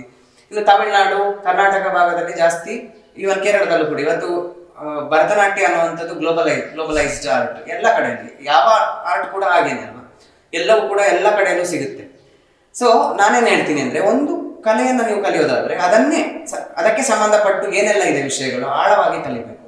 ಆವಾಗ ಮಾತ್ರ ನೀವು ಒಬ್ಬ ಪರಿಪೂರ್ಣ ಕಲಾವಿದ ಆಗೋಕೆ ಸಾಧ್ಯ. ಇಲ್ಲಾಂದ್ರೆ ಜಸ್ಟ್ ಫಾರ್ ಏನಾಗುತ್ತೆ ಗೊತ್ತಾ, ಈಗ ಟೆಂಪರರಿ ನನಗೆ ಇವತ್ತಿಂದ ನಾಳೆಗೆ ಫೇಮಸ್ ಆದ್ರೆ ಅದು ಉಳ್ಕೊಳ್ಳೋದಿಲ್ಲ ಪರ್ಮನೆಂಟ್ಲಿ. ಆ ಫೇಮು ಇನ್ನೊಂದು 1 ತಿಂಗಳು, 2 ತಿಂಗಳು, 1 ವರ್ಷದಲ್ಲಿ ಹೋಗುತ್ತೆ. ಆದ್ರೆ ನಾನು ಪರ್ಮನೆಂಟ್ ಉಳಿಬೇಕು ಅಂತಾದ್ರೆ ಸಾಧನೆ ಮಾಡ್ಬೇಕು. ಆವಾಗ ನೀವು ನೃತ್ಯ ಅಂದ್ರೆ ಏನು, ಅದರ ಡಿಫ್ರೆನ್ಸ್ ನೀವು ಹೇಳಿದಾಗೆ ಭರತನಾಟ್ಯ ಏನು ಅದುವೇ ಎಲ್ಲ ನೃತ್ಯಕ್ಕೂ ಸಂಬಂಧಪಟ್ಟಿಲ್ಲ ಅನ್ನೋದನ್ನ ಅರ್ಥ ಮಾಡ್ಕೋತಾ ಹೋಗ್ಬೇಕು. ಅಲ್ಲ, ಇನ್ನೊಂದೇನು ಅಂತ ಹೇಳಿದ್ರೆ ಭರತನಾಟ್ಯವನ್ನ ಸರಿಯಾಗಿ ಕಲ್ತ್ರೆ ಅವನಿಗೂ ತುಂಬಾ ವ್ಯಾಲ್ಯೂ ಇದೆ ಅಂತ. ಖಂಡಿತ. ಈಗ ಅರ್ಧಂಬರ್ಧ ಕಲೆಗಿಂತ ಅಥವಾ ಅದನ್ನ ಬೇಕಾದಷ್ಟೇ ಬಳಸೋಗಿಂತ ಅದನ್ನ ಪೂರ್ತಿಯಾಗಿ ಕಲ್ತ್ರೆ ಅಲ್ಲೂ ಅವನಿಗೆ ಖಂಡಿತವಾಗಿ ಒಂದು ವ್ಯಾಲ್ಯೂ ಇದೆ ಅನ್ನೋದಕ್ಕೆ ಭರತನಾಟ್ಯ. ಈಗ ತುಂಬಾ ಜನಕ್ಕೆ ನನಗೆ ಆ ಪ್ರಾಬ್ಲಮ್ ಇದೆ, ಹೆಲ್ತ್ ಪ್ರಾಬ್ಲಮ್ ಇದೆ, ಅದು ಇಶ್ಯೂಸ್ ಇದೆ, ಮಂಡಿ ನೋವಿದೆ, ಇನ್ನೊಂದಿದೆ, ರೈಟ್. ಈ ಯೋಗ, ಭರತನಾಟ್ಯ, ಬಿಕಾಸ್ ಭರತನಾಟ್ಯದಲ್ಲಿ ಏನಾಗುತ್ತೆ, ಅಡವುಗಳನ್ನ ಮಾಡ್ತೀವಿ. ಈಗ ನನಗೆ ಅರ್ಧ ಗಂಟೆ 1 ಗಂಟೆ ಡ್ಯಾನ್ಸ್ ಮಾಡಿದ ನಂತರ ಸ್ವೆಟ್ ಆಗುತ್ತೆ. ಪ್ಲಸ್ ನನ್ನಲ್ಲಿರುವಂತಹ ಎಲ್ಲ ಬ್ಯಾಡ್ ಕೊಲೆಸ್ಟ್ರಾಲ್ ಇರ್ಬೋದು, ಏನು ಬ್ಯಾಡ್ ಆಸ್ಪೆಕ್ಟ್ಸ್ ಏನಿದೆ, ಮಂಡಿ ನೋವು ಇದೆಯಾ, ಅದು ಇದೆಯಾ ಎಲ್ಲ ಏನಾಗುತ್ತೆ, ಬರೋದು ಇಲ್ಲ. ಪ್ಲಸ್ ಅದು ಕಮ್ಮಿ ಆಗ್ತಾ ಹೋಗುತ್ತೆ. That's what. ಸೊ ಭರತನಾಟ್ಯದಿಂದ ಆರೋಗ್ಯಕ್ಕೂ ಕೂಡ ಖಂಡಿತ ಆರೋಗ್ಯಾತ್ಮಕವಾಗಿ ನಾವು ತುಂಬಾ ಪಾಸಿಟಿವ್ ರಿಸಲ್ಟ್ಸ್ ಅನ್ನು, ಮನಸ್ಸಿಗೆ ಕೂಡ. ಎಸ್. ಸೊ ಭರತನಾಟ್ಯದಲ್ಲಿ ಇಷ್ಟೆಲ್ಲ ಸಾಧನೆಯನ್ನ ನೀವು ಮಾಡಿದ್ದೀರಿ. ಒಬ್ರು ಭರತನಾಟ್ಯ ಕಲಾವಿದರು ಪೂರ್ತಿಯಾಗಿ ಇದೇ ರೀತಿ ಬರಬೇಕು ಅಂತ ಎಷ್ಟೋ ಜನಕ್ಕೆ ಅನ್ನಿಸ್ತಾ ಇರ್ಬೋದು. ಸೊ ಅಂಥವ್ರು ಹೇಗೆ ಬರ್ಬೋದು, ಏನು ಮಾಡಬೇಕು? ನಾನು ಈಗಾಗಲೇ ಹೇಳಿದಾಗೆ ಕಾಯುವಿಕೆ ಇಸ್ ವೆರಿ ಇಂಪಾರ್ಟೆಂಟ್. ದೇವರು ಎಲ್ಲರಿಗೂ, ನಾನು ಇತ್ತೀಚೆಗೆ ಆಧ್ಯಾತ್ಮಿಕದಲ್ಲಿ ತುಂಬ ಆಸಕ್ತಿ, ನನಗೆ ಈಶ್ವರೀಯ ವಿದ್ಯಾಲಯದ ಒಂದು ಸತ್ಸಂಗ ಅಟೆಂಡ್ ಆಗಿದ್ದೆ ನಾನು. ನನಗೆ ಅದರಿಂದಾಗಿ ಸ್ವಲ್ಪ ನನಗೆ ಜ್ಞಾನೋದಯ ಆಯಿತು, ಎನ್ಲೈಟನ್ಮೆಂಟ್ ಟೈಪ್ ಆಫ್. ನಮ್ಮ ನಮ್ಮ ಏನು ನಮಗೆ ಯಾವಾಗ ದೇವರ ಅವಕಾಶ ಕೊಡ್ತಾನೆ, ನಮ್ಮ ಅವಕಾಶಕ್ಕಾಗಿ ನೀನು ಕಾಯಬೇಕು, ನನ್ನ ಅವಕಾಶಕ್ಕೆ ನಾನು ಕಾಯಬೇಕು. ನನಗೀಗ ಇವತ್ತು ನಾನಿಲ್ಲಿ ನಿಮ್ಮ ಸ್ಟುಡಿಯೋದಲ್ಲಿ ಕೂತ್ಕೊಂಡು ಒಂದು ಇಂಟರ್ವ್ಯೂ ಫೇಸ್ ಮಾಡ್ತಿದ್ದೇನೆ ಅನ್ನೋದು ಇದಕ್ಕೆ ನಾನು ಕಾಯಬೇಕು. ಅವಕಾಶವನ್ನೇ ನಾನು ಪಡ್ಕೊಡ್ತೇನೆ, ಇವತ್ತೇ ಪಡ್ಕೊತೇನೆ ಅಂತ ಹೋಗೋದಲ್ಲ. ಸೊ ಇವತ್ತಿನ ಜನ್ರೇಷನ್ಗೆ ಏನಿದೆ ಅಂದರೆ ತಕ್ಷಣ ಆಗಬೇಕು. ಇವತ್ತು ತುಂಬ ಜನ ಏನು ಮಾಡ್ತಾರೆ, ಯಾರ ಹತ್ರ ಕಲಿತಾರೆ ಮತ್ತೆ ಯಾರ ಹತ್ರ ಹೋಗ್ತಾರೆ ಅಂದರೆ ಯಾರದೋ ಹೆಸರಾಗ್ತಾರೆ. ಗುರುಗಳು ಯಾರು ಬೇಸ್ ಎಲ್ಲ ಕಲಿಸಿ ನಿನ್ನನ್ನು ಒಂದು ಒಳ್ಳೆಯ ನೃತ್ಯ ಕಲಾವಿದ ಅಥವಾ ಕಲಾವಿದೆಯಾಗಿ ರೂಪಿಸಿರ್ತಾರೆ. ತಕ್ಷಣ ಏನು ಮಾಡ್ತಾರೆ, ಗುರುಗಳನ್ನ ಫೇಮಸ್ ಇದ್ದಾರೆ ಅನ್ನೋ ಕಾರಣಕ್ಕೆ ಚೇಂಜ್ ಮಾಡ್ತಾ ಹೋಗ್ತಾರೆ. ಸೊ ನಾನು ಯಾಕೆ ಹೇಳ್ತೀನಿ ಅಂದರೆ ಇವತ್ತಿನ ಇದರಲ್ಲಿ ಏನಾಗಿದೆ ಅಂದರೆ ಕ್ವಿಕ್ ಆಗಿ ನಾನು ಹೆಚ್ಚಾಗಬೇಕು, ಮಂಜುನಾಥ್ ಪುತ್ತೂರು ಅಂತ ಹೆಸರು 4 ಜನಕ್ಕೆ ಎಲ್ಲರಿಗೂ ರೀಚ್ ಆಗಬೇಕು, ಇಡೀ ಪುತ್ತೂರು ಎಲ್ಲ ಜನ ದಾರಿಯಲ್ಲೂ ನನ್ನನ್ನು ಗುರುತಿಸಬೇಕು ಅನ್ನುವ ಅಂದರೆ ಅಷ್ಟು ಏನು ಎಮರ್ಜೆನ್ಸಿ ಟೈಪ್ ಆಫ್ ಅಂದರೆ ಎಮರ್ಜೆನ್ಸಿಯಲ್ಲಿ ಪಾಪ್ಯುಲರ್ ಆಗಬೇಕು ಅನ್ನುವಂಥ ಮೆಂಟಾಲಿಟಿ ಎಲ್ಲರಿಗೂ ಇದೆ, ಎಸ್ಪೆಷಲಿ ಯಂಗ್ ಜನ್ರೇಷನ್ಗೆ. ಅದನ್ನು ಕಮ್ಮಿ ಮಾಡಬೇಕು. ಅದೆಲ್ಲ ಫೀಲ್ಡಲ್ಲೂ ಇದೆ. ಇದರಲ್ಲಿ ಅಂತ ನೃತ್ಯಕ್ಕೆ ಸಂಬಂಧಪಟ್ಟು ನಾನು ಹೇಳ್ತಾ ಇಲ್ಲ, ನಾನು ಅಬ್ಸರ್ವ್ ಮಾಡಿದಾಗೆ ನನಗೆ ಅದಿರಲಿಲ್ಲ ಆ್ಯಕ್ಚುಲಿ, ಬಟ್ ಅದಿದೆ. ಅದನ್ನು ಕಮ್ಮಿ ಮಾಡಬೇಕು. ಮತ್ತು dedicated practice, every day practice ಮಾಡಬೇಕು. ಯಾರಾದರೂ ಅಷ್ಟೇ, ನಾನಾದರೂ ಅಷ್ಟೇ, ಪರ್ಟಿಕ್ಯುಲರ್ ಆರ್ಟಿಸ್ಟ್ ಯಾರು ಅಂದರೆ ನಾನು ಅಚೀವ್ ಮಾಡಬೇಕು ಅಂದರೆ long run practice needed. But full time ತಗೊಳ್ಬೋದು, ಆದರೆ ಕ್ರಿಯೇಟಿವ್ ಆಗಿರಬೇಕು. ಅದೊಂದು ಹೇಳ್ತೀನಿ. ನಾನು ಸಜೆಸ್ಟ್ ಯಾರಿಗೂ ಕೂಡ ಹೇಳೋದೇ ಇಲ್ಲ, ರೆಕಮೆಂಡ್ ಮಾಡೋದಿಲ್ಲ. ಫುಲ್ ಟೈಮ್ ತಗೊಂಡ್ರೆ ಸ್ಟ್ರಗಲ್ಸ್ ಜಾಸ್ತಿ ಇದೆ. ಇವತ್ತೇನಾಗುತ್ತೆ ಅಂದರೆ ಈಗ ನಾನು ಬದುಕ್ತಾ ಇರೋದು ನನ್ನ ಕ್ಲಾಸ್ಗಳಿಂದ, ಪ್ಲಸ್ ನನ್ನ ವರ್ಕ್ಶಾಪ್ಸ್, ನನ್ನ ಈಗ ಅವಕಾಶಗಳಿಂದ, ಪ್ರೋಗ್ರಾಮ್ಗಳಿಂದ ಅಲ್ಲ. ಯಾಕೆ ಹಾಗೆ ಹೇಳ್ತೀನಿ ಅಂದರೆ ಅದು ದುರಂತವೂ ಇರ್ಬೋದು. ಪ್ರೋಗ್ರಾಮ್ಗಳಿಂದ ಹಣ ಕಮ್ಮಿ ಸಿಗುತ್ತೆ. ಕರೆಕ್ಟ್. ಈಗ ಪ್ರೋಗ್ರಾಮ್ ನೀವು ಮಾಡಿದ್ರೆ ಹಣ ಕಮ್ಮಿ ಸಿಗುತ್ತೆ. ಹಾಗಂತ ನೀವು ಬರೇ ಕ್ಲಾಸ್ ಮಾಡ್ತೀನಿ, ನನಗೆ ಬೇಸ್ ನನ್ನ ಟೀಚರ್ ಹೇಳ್ಕೊಟ್ಟಿದ್ದನ್ನೇ ನಾನು ಇಷ್ಟೇ ಮಾಡ್ತೀನಿ ಅಂತಂದ್ರೆ ನೀವು ಫುಲ್ ಟೈಮ್ ತಗೊಳ್ಳೋದು ಕಷ್ಟ. ಯೋಚನೆ ಮಾಡಬೇಕು, ಬೇರೆ ಬೇರೆ ರೀತಿಯಲ್ಲಿ ಯೋಚನೆ ಮಾಡಬೇಕು, ಕ್ರಿಯೇಟಿವ್ ಆಗಿರ್ಬೇಕು, ಏನೋ ಸಮಥಿಂಗ್ ಯುನೀಕ್ ಆಗಿ ಯೋಚನೆ ಮಾಡಬೇಕು. ಈಗ ನಾನು ಅವನಷ್ಟೇ ಮಾಡಿದ್ರೆ ನನ್ನನ್ನು ಸ್ಪೆಷಲ್ ಆಗಿ ಯಾಕೆ ಗುರುತಿಸ್ತಾರೆ? ಈ ಫೀಲ್ಡಲ್ಲಿ ಯಾಕೆ ನನ್ನನ್ನು ಮಂಜುನಾಥ್ ನೀವು ಬರ್ತೀರಾ ಅಂತ ಯಾಕೆ ಕರೀತಾರೆ? ನನ್ನನ್ನು ಕರಿಬೇಕಾದ್ರೆ ನಾನೇನೋ ಸ್ಪೆಷಲ್ ಇದು ಮಾಡಬೇಕು, ಅಚೀವ್ಮೆಂಟ್. ಅದನ್ನು ನೀವು ಹೇಗೆ ಮಾಡೋದು ನೋಡಬೇಕು ಅಷ್ಟೇ. ಈಗ ನನ್ನ ಸ್ಟೂಡೆಂಟನ್ನು ಅವನೇ ಅಲ್ವಾ ದ್ವಿತಾಳ ಅಂತ, ಅವ್ನು ಡ್ಯಾನ್ಸರ್ ಆ್ಯಕ್ಚುಲಿ, ಬಟ್ ಅವನನ್ನು ದ್ವಿತಾಳ ಪರ್ಸನ್ ಅಂತ, ನಟವಾಂಗೆಲ್ಲ ಮಾಡ್ತಾನಲ್ಲ ಅಂತ ಗುರುತಿಸ್ತಾರೆ. ಯಾಕೆಂದ್ರೆ ಅವನು ಆ ನಟವಾಂಗದಲ್ಲಿ ಫೋಕಸ್ ಮಾಡ್ತಾನೆ. ಇದು ನಾನು ಹೇಳೋದು, ನೀವೇನೋ ಒಂದು ಸಮಥಿಂಗ್ ಯುನೀಕ್ ಆಗಿ ಟ್ರೈ ಮಾಡಬೇಕು. ಇಲ್ಲಾಂದ್ರೆ ಈಗ ನನ್ನನ್ನೇ ಗುರುತಿಸಿದ್ದು ಅದಕ್ಕೋಸ್ಕರನೇ. ನಾನು ಬರೇ ಡ್ಯಾನ್ಸರ್ ಅಂದ್ರೆ ತುಂಬಾ ಜನ ಡ್ಯಾನ್ಸ್, ಈಗ ನಮ್ಮ ಪುತ್ತೂರಲ್ಲೇ ನೋಡಿದ್ರೆ ತುಂಬಾ ಜನ ಡ್ಯಾನ್ಸರ್, more than 100 ಇದ್ದಾರೆ. ತುಂಬಾ ಇನ್ಸ್ಟಿಟ್ಯೂಷನ್ಸ್ ಇದೆ. ಅದರಲ್ಲಿ ಯಾವುದೋ ಕೆಲವು ಇನ್ಸ್ಟಿಟ್ಯೂಷನ್ಸ್ ತುಂಬಾ ಪಾಪ್ಯುಲರ್ ಇರ್ಬೋದು. ಯಾಕೆ ಅಂದ್ರೆ ಅವರ ಅಚೀವ್ಮೆಂಟ್ ಯುನೀಕ್ ಆಗಿ ಹೋಗುವಂತ ರೀಸನ್ಸ್. That's what. ಇನ್ನೊಂದು ನನಗನ್ಸೋದು ಕಲಾವಿದರಿಗೆ ಗೌರವ ಕೊಡುವಂಥದ್ದು ತುಂಬ ಮುಖ್ಯ ಅಂತ. ಎಲ್ಲೇ ಹೋಗಲಿ, ಆತ ಭರತನಾಟ್ಯ ಕಲಾವಿದ ಆಗಿರ್ಬೋದು, ಯಾವುದೋ ಒಂದು ಕಲಾವಿದ ಆತನ ಕಲೆಗೆ ಮತ್ತು ಆ ಇದಕ್ಕೆ ಗೌರವ ಕೊಡಬೇಕು ಅವನಿಗೆ ಅಂತ ಹೇಳಿದು ನನಗೆ ಅನ್ನಿಸ್ತದೆ ಅಲ್ವಾ? ಖಂಡಿತ ಗೌರವ ಅನ್ನೋದು ಬೇಕು. ಪ್ರೀತಿ, ರೆಕಾಗ್ನಿಷನ್, ಆಧಾರಗಳು ಇದ್ದಾಗ ಮಾತ್ರ ಕಲೆ ಬೆಳೆಯೋದಕ್ಕೆ ಸಾಧ್ಯ. ಕಲಾ ರಸಿಕರಿಂದಲೂ ಬರಬೇಕು, ಕಲಾ ಸಂಯೋಜಕರು, ಆರ್ಗನೈಸರ್ಸ್ ಯಾರಿರ್ತಾರೆ ಅವರಿಂದಲೂ ಬರಬೇಕಾಗುತ್ತೆ. ಈಗ ನನಗೆ ನನ್ನ ಜೀವನದಲ್ಲಿ ಒಂದು 2 ಎಕ್ಸ್ಪೀರಿಯನ್ಸ್ ಬ್ಯಾಡ್ ಎಕ್ಸ್ಪೀರಿಯನ್ಸ್ ಆಗಿದ್ದು ಬಿಟ್ಟರೆ ಮತ್ತೆ ನನಗೆ ಇಷ್ಟರವರೆಗೂ ಕೂಡ ನನಗೆ ಯಾವುದೇ ಕೆಟ್ಟ ಎಕ್ಸ್ಪೀರಿಯನ್ಸ್ ಆಗಲಿಲ್ಲ. ಎಲ್ಲೆಲ್ಲೋ ಹೋಗಿದ್ದೀನಿ ನಾನು, ಬೇರೆ ಬೇರೆ ಮಲೇಷ್ಯಾ, ಸಿಂಗಾಪುರ್, ಬೇರೆ ಬೇರೆ ಪ್ಲೇಸ್ಗಳಿಗೆ ವರ್ಕ್ಶಾಪ್ ಅದು ಇದು ಪ್ರೋಗ್ರಾಮ್ಸ್ ಎಲ್ಲ ಮಾಡಿದ್ದೀವಿ. ಎಲ್ಲ ಕಡೆಯಲ್ಲೂ ನನಗೆ ಒಂದು ಒಳ್ಳೆ ಎಕ್ಸ್ಪೀರಿಯನ್ಸ್, ಖುಷಿಯಾದ, ಸ್ಯಾಟಿಸ್ಫೈಡ್, ನಾನೊಂದು ನೃತ್ಯವನ್ನು ತಗೊಂಡದ್ದಕ್ಕೆ ಸಾರ್ಥಕ ಆಯ್ತಲ್ಲ ಅನ್ನುವಂಥ ಒಂದು ಎಕ್ಸ್ಪೀರಿಯನ್ಸ್ ಬಂದಿದೆ ನನಗೆ. ಅದು ಕೊಡಬೇಕು ಖಂಡಿತ. ಇನ್ನು ಪ್ರೋಗ್ರಾಮ್ಸ್ ಮಾಡುವಾಗ ನನಗೇನು ಅನ್ಸುತ್ತೆ ಅಂದರೆ, ಇದು ನನ್ನ ಪರ್ಸನಲ್ ಒಪಿನಿಯನ್, ಯಾರು ಪರ್ಸನಲ್ ಆಗಿ ಅದನ್ನು ತಗೊಳ್ಬೇಕಾಗಿಲ್ಲ, ಒಂದು ಬೇಸಿಕ್ ಕೊಡಬೇಕು. ಯಾಕಂದರೆ ನಾನು ಪ್ರಾಕ್ಟೀಸ್ ಮಾಡಿರ್ತೀನಿ, ಬೆವರು ಸುರಿಸಿರ್ತೀನಿ, ಅದನ್ನು ಕೊರಿಯೋಗ್ರಫಿ ಮಾಡಿರ್ತೀನಿ, ಮೇಕಪ್ ಹಾಕ್ತೀನಿ, ಅದಕ್ಕೆ ಎಕ್ಸ್ಪೆಂಡಿಚರ್, ಪ್ಲಸ್ ವೇಷಭೂಷಣ, ಡ್ರೆಸ್, ಅದರ ಆರ್ನಮೆಂಟ್ಸ್, ಎಕ್ಸ್ಪೆಂಡಿಚರ್ಸ್ ತುಂಬ ಇರುತ್ತೆ. Up and down expenditure. Yellow place, ಈಗ ನನಗೆ ಮಂಗಳೂರಲ್ಲಿ ಪ್ರೋಗ್ರಾಮ್ ಅಂತಾದರೆ ಇಲ್ಲಿಂದ ಮಂಗಳೂರು ಹೋಗ್ಲಿಕ್ಕೆ ಬರಲಿಕ್ಕೆ ಕರೆಕ್ಟ್ ಅಲ್ವಾ? ಸೊ ಪೇ ಫಾರ್ ಆರ್ಟ್ಸ್ ಅಂತ ನಾನು ಹೇಳ್ತೀನಿ. ಕಲೆಗೆ ಗೌರವ ಕೊಡೋದು ಆವಾಗ. ಹಣ ಕೊಟ್ಟರೆ ಜಸ್ಟ್ ನೀವು ಶಾಲು ಮೂಮೆಂಟು, ಈಗ ನನ್ನ ಮನೇಲಿ ಒಂದು 5-6 ಶೋಕೇಸಲ್ಲಿ ಇದೆ, ಹಾಗಂತ ಅದೆಲ್ಲ ಸಂತೋಷನೇ, ಖುಷಿ, ರೆಸ್ಪೆಕ್ಟ್. ಬಟ್ ಒಂದು ಪ್ರೋಗ್ರಾಮ್ ಮಾಡಿದಾಗ ಅಥವಾ ಸೆಷನ್ ಏನು ಮಾಡಿದಾಗಲೂ ನೀವು ಆ ಹಣದ ಮೂಲಕ, ಬಿಕಾಸ್ ನಾವು ಬದುಕೋದು ಹಣದಿಂದ, ಅಂದ್ರೆ ಸೊಸೈಟಿ ಸರ್ವೈವ್ ಇದಾಗ್ತಿರೋದು, ಮೂವ್ ಆಗ್ತಿರೋದು ಹಣದಿಂದ. ಕಲಾವಿದರು ಜೀವನವನ್ನೇ ನಡೆಸ್ತಾ ಇರುವಂತ ಹಣದಿಂದ. ಅದಕ್ಕೋಸ್ಕರ ನಾನು ಹೇಳ್ತೀನಿ ಏನಂದ್ರೆ, ಫುಲ್ ಟೈಮ್ ತಗೊಂಡ್ರೆ ನೀವು ಕ್ರಿಯೇಟಿವ್ ಆಗಿದ್ರೆ ಈ ಫೀಲ್ಡ್ ಅಲ್ಲಿ ನಿಮ್ಮನ್ನ ಉಳಿಸುತ್ತೆ, ಇಲ್ಲಾಂದ್ರೆ ಖಂಡಿತವಾಗಿ ಉಳಿಸ್ಲಿಕ್ಕೆ ಕಷ್ಟ. ಫುಲ್ ಟೈಮ್ ತಗೊಂಡ್ರೆ ಕಷ್ಟ. ಹಾಗಾಗಿ ತುಂಬಾ ಜನ ಒಳ್ಳೊಳ್ಳೆ ಆರ್ಟಿಸ್ಟ್ಗಳು, ಅವ್ರು ಒಳ್ಳೆ ಡ್ಯಾನ್ಸರ್ಸ್, ಬಟ್ ಅವ್ರು ಫುಲ್ ಟೈಮ್ ತಗೊಂಡಿಲ್ಲ, ಅವರು ಪ್ರೊಫೆಷನಲಿ ಬೇರೆ ಇರ್ತಾರೆ. ಬೇರೆ ಇರ್ತಾರೆ, ಮತ್ತು ಕೆಲವರು ಅವರವರ ಅಭಿರುಚಿ ಇರುತ್ತೆ, ಅದು ಬೇರೆ ಪ್ರಶ್ನೆ. ಬಟ್ ಯಾಕೆ ಅಂತಂದ್ರೆ ಬಿಕಾಸ್ ಆಫ್ ದಟ್, ಅಂದ್ರೆ ಇದರಲ್ಲಿ ಏನು ತಗೊಳ್ಳಕ್ಕೆ ಸ್ವಲ್ಪ ಅದು ಕಷ್ಟ. ಇನ್ನೊಂದು ನಿಮ್ಮನ್ನು ಒಬ್ಸರ್ವ್ ಮಾಡಿದಾಗ ನಂಗೆ ಏನು ಅನಿಸ್ತು ಅಂತ ಹೇಳಿದ್ರೆ, ಎಲ್ಲರೂ ಕೂಡ ಅವರಲ್ಲಿ ಒಂದೊಂದು ಆಸಕ್ತಿ ಅಂತ ಇರ್ತದೆ, ಒಂದು ಅವರ ಒಂದು ಕಲೆ, ನೀವು ಇದಕ್ಕೆ ಅಂತ ಇರ್ತೀರಿ ಅಂತ ಅದನ್ನ ಫೈಂಡ್ ಔಟ್ ಮಾಡೋದ್ರಲ್ಲಿ ಇರುವುದು ಅಂತ ನನ್ನ ಪ್ರಕಾರ.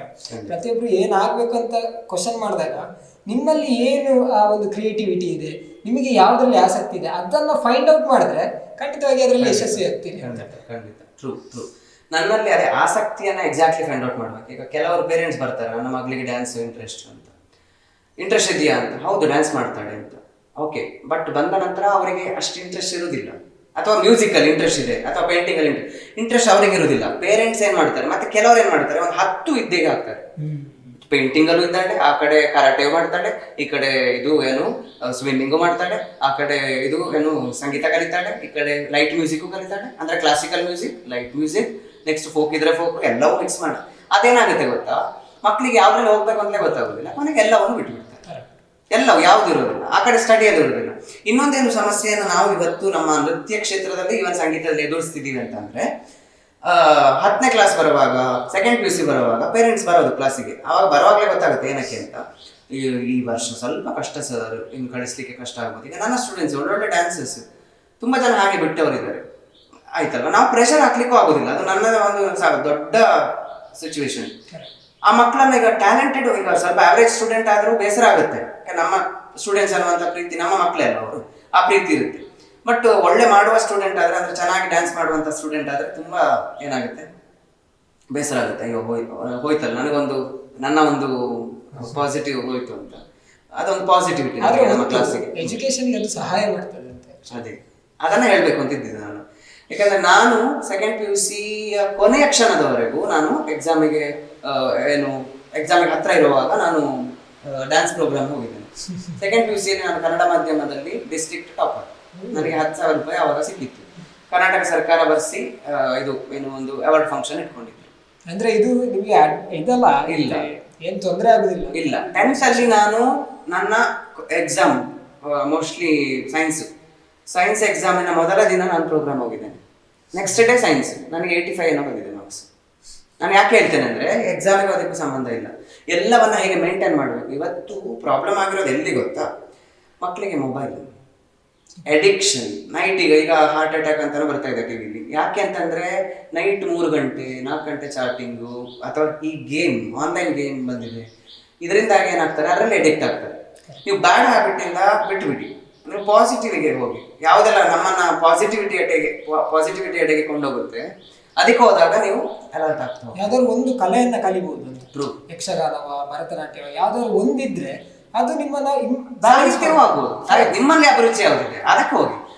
ಯಾರೋ ನನ್ನ ಅಮ್ಮ ಇದು ಫೋರ್ಸ್ ಮಾಡ್ತಿದ್ದಾರೆ, ಅಪ್ಪ ಅದಕ್ಕೆ ಹೋಗು. ನಾನೀಗ ಸೈನ್ಸ್ ಬಿಟ್ಬಿಟ್ಟೆ. ಆಕ್ಚುಲಿ PUC ನಾನು ಸೈನ್ಸ್ ತಗೊಳ್ಳಿಲ್ಲ, ಆರ್ಟ್ಸ್ ತಗೊಂಡೆ. ಬಿಕಾಸ್ ಆಫ್ ನನ್ನ ಅಭಿರುಚಿ, ನನ್ನ ಮನೆಯವರ ಸಪೋರ್ಟ್ ಇತ್ತು. ನಾನು ಅದನ್ನು ನೆನೆಸ್ಕೊಳ್ಬೇಕು. ನನ್ನ ಅಮ್ಮ, ಅಪ್ಪ, ನನ್ನ ತಮ್ಮ, ಇವರ ಸಪೋರ್ಟ್ ಕಂಪ್ಲೀಟ್ ಆಗಿ ನನ್ನ ಜೀವನದಲ್ಲಿ ಇರಲಿಲ್ಲ ಅಂತಂದ್ರೆ ನಾನು ಬೆಳಿಲಿಕ್ಕೆ ಖಂಡಿತವಾಗಿ ಸಾಧ್ಯನೇ ಇಲ್ಲ. ಸೊ ಇಷ್ಟೊತ್ತು ಅನೇಕ ವಿಚಾರವನ್ನ ಹೇಳಿದ್ವಿ. ತಂದೆ ತಾಯಿಗಳ ಸಪೋರ್ಟ್ ಹೇಗಿತ್ತು, ಈಗ ಹೇಗಿದೆ? ನಾನು ಈಗಾಗಲೇ ಹೇಳಿದಾಗೆ, ಬಾಲ್ಯದಲ್ಲಿಯೇ ನನ್ನ ಅಮ್ಮ ನನ್ನಲ್ಲಿರುವಂತಹ ಕಲೆಯನ್ನು ಗುರುತಿಸಿದ್ರು. ನೃತ್ಯದ ಬಗ್ಗೆ ಆಸಕ್ತಿ ಇದೆ ಅವನಿಗೆ ಅಂತ ಗುರುತಿಸಿದ್ರು ಅಂತ. ಕೆಲವೊಂದು ಕುಟುಂಬಗಳಲ್ಲಿ ಏನಾಗುತ್ತೆ ಅಂತಂದ್ರೆ, ಮಕ್ಕಳಲ್ಲಿರುವ ಅಭಿರುಚಿಯನ್ನು ಪೋಷಕರು ಗುರುತಿಸೋದಿಲ್ಲ ಅಥವಾ ಇಷ್ಟಪಡೋದಿಲ್ಲ.